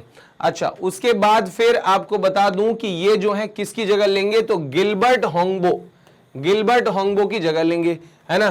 गिल्लू भाई साहब आपको बता देता हूं, ये बेसिकली इधर इसको मिटा के अब जो है आपको नाम साफ सुथरा दिखेगा गिलबर्ट होंगबो साहब का, गिलबर्ट होंगबो। ये पहले थे president international fund for agriculture and development के, अब कौन बन गए हैं, अल्वारो लारियो। अच्छा, फिर इसके बाद international fund for agriculture and development जो है वो स्टैब्लिश हुआ था 1977 में। और international fund for agriculture and development IFAD का हेडक्वार्टर कहां है दोस्तों, ये हेडक्वार्टर है आपका इटली, रोम में। ये आप याद रखेंगे, रोम इटली में हेडक्वार्टर है किसका, international fund for agriculture and development. अब आगे चलते हैं नेक्स्ट खबर की तरफ। Bye bye Alvaro, Alvaro Lario, Alvaro Lario इनका नाम है। ये IFAD के क्या बने हैं, नए प्रेसिडेंट, याद रखेंगे गिलबर्ट होंगबो की जगह पर। नेक्स्ट क्वेश्चन है कमिश्नर ऑफ बांग्लादेश, समझिए बात को। The Bangladesh government has appointed Mustafizur Rahman as the next high commissioner of Bangladesh to India. मतलब ये कि भारत में बांग्लादेश के, मैंने भार में लिख दिया, वाह वाह वाह वाह क्या बात है, यहां पर मैं लिख रहा हूं भारत, भारत में, है ना। ये भारत में अपॉइंट हुए हैं, लेकिन किसके जो है हाई कमिश्नर हैं, बांग्लादेश के, बांग्लादेश, बांग्लादेश के हाई कमिश्नर मतलब उच्चायुक्त हैं। और कहां अपॉइंट हुए हैं, भारत में अपॉइंट हुए हैं। नाम है हाई कमिश्नर का Mustafizur Rahman. Next high commissioner जो है यही रहेंगे, बांग्लादेश के प्रतिनिधि भारत में जो रहेंगे, बांग्लादेश के हाई कमिश्नर जो भारत में रहेंगे, नाम है Mustafizur Rahman. He is currently serving as permanent representative of Bangladesh in United Nation. मतलब अभी फिलहाल भाई साहब यूनाइटेड नेशन में है। एक दूसरा कलर लेता हूं मैं। फिलहाल भाई साहब जो है वो यूनाइटेड नेशन में है, और वहां पर बांग्लादेश के क्या है, स्थायी प्रतिनिधि हैं, परमानेंट रिप्रेजेंटेटिव है, स्थायी प्रतिनिधि, प्रतिनिधि है ना। ये जो है यूनाइटेड नेशन में स्थायी प्रतिनिधि है बांग्लादेश के। अब इन्हें नई जिम्मेदारी ये मिली है कि ये भारत आएंगे और भारत में बांग्लादेश के हाई कमिश्नर कहलाएंगे। He will succeed Mohammad Imran. ये किसकी जगह पर जगह लेंगे, मोहम्मद इमरान की जगह लेंगे। मोहम्मद इमरान जो है अभी तक जो है वो बांग्लादेश के हाई कमिश्नर थे भारत में, अब कौन बन जाएंगे, मुस्तफिजुर रहमान। ये आप याद रखेंगे। हाई कमिश्नर उन देशों में अपॉइंट होते हैं या हम करते हैं जो हमारी तरह ही ब्रिटिश डोमिनेटिंग रहे हों, कभी ब्रिटेन के अधीन रहे हों। जैसे बांग्लादेश भी ब्रिटेन के अधीन रहा है, हम भी रहे हैं, तो हम एक दूसरे के यहां क्या अपॉइंट करते हैं, हाई कमिश्नर अपॉइंट करते हैं। और वो देश जो कभी ब्रिटेन के गुलाम नहीं रहे, वो हमारे साथ राजदूत या एम्बेसडर अपॉइंट कर सकते हैं। चलिए, तो ये डिस्कशन जो है वीडियो का या ये करंट अफेयर्स का डिस्कशन है, ये डिस्कशन रहा फ्रेंड्स कब से कब तक का, तो 8 जुलाई 2022 से 14 जुलाई 2022 तक। उम्मीद है आज का ये डिस्कशन आपको पसंद आएगा और आप जो है ये डिस्कशन या इसके बारे में कोई क्वेरी है, कोई डाउट है, मुझे कमेंट सेक्शन में जरूर लिख के बताइए। और अगर आप कुछ और भी पढ़ना चाहते हैं, कोई और टॉपिक समझना चाहते हैं करंट अफेयर से रिलेटेड भी, या भी कोई और टॉपिक आपको समझना है, तो जरूर मुझे जो है आप कमेंट सेक्शन में लिख के भेज सकते हैं। फिलहाल मैं उन बच्चों से बात कर रहा हूं, उनको बता रहा हूं कि जो लोग ये वीडियो पहली बार देख रहे हैं, आपको बता दूं कि हमारे सारे करंट अफेयर्स के वीडियो आप जो है magnetbrains.com पर जो है लॉगिन करने के बाद या magnetbrains.com ओपन करने के बाद आप देख सकते हैं।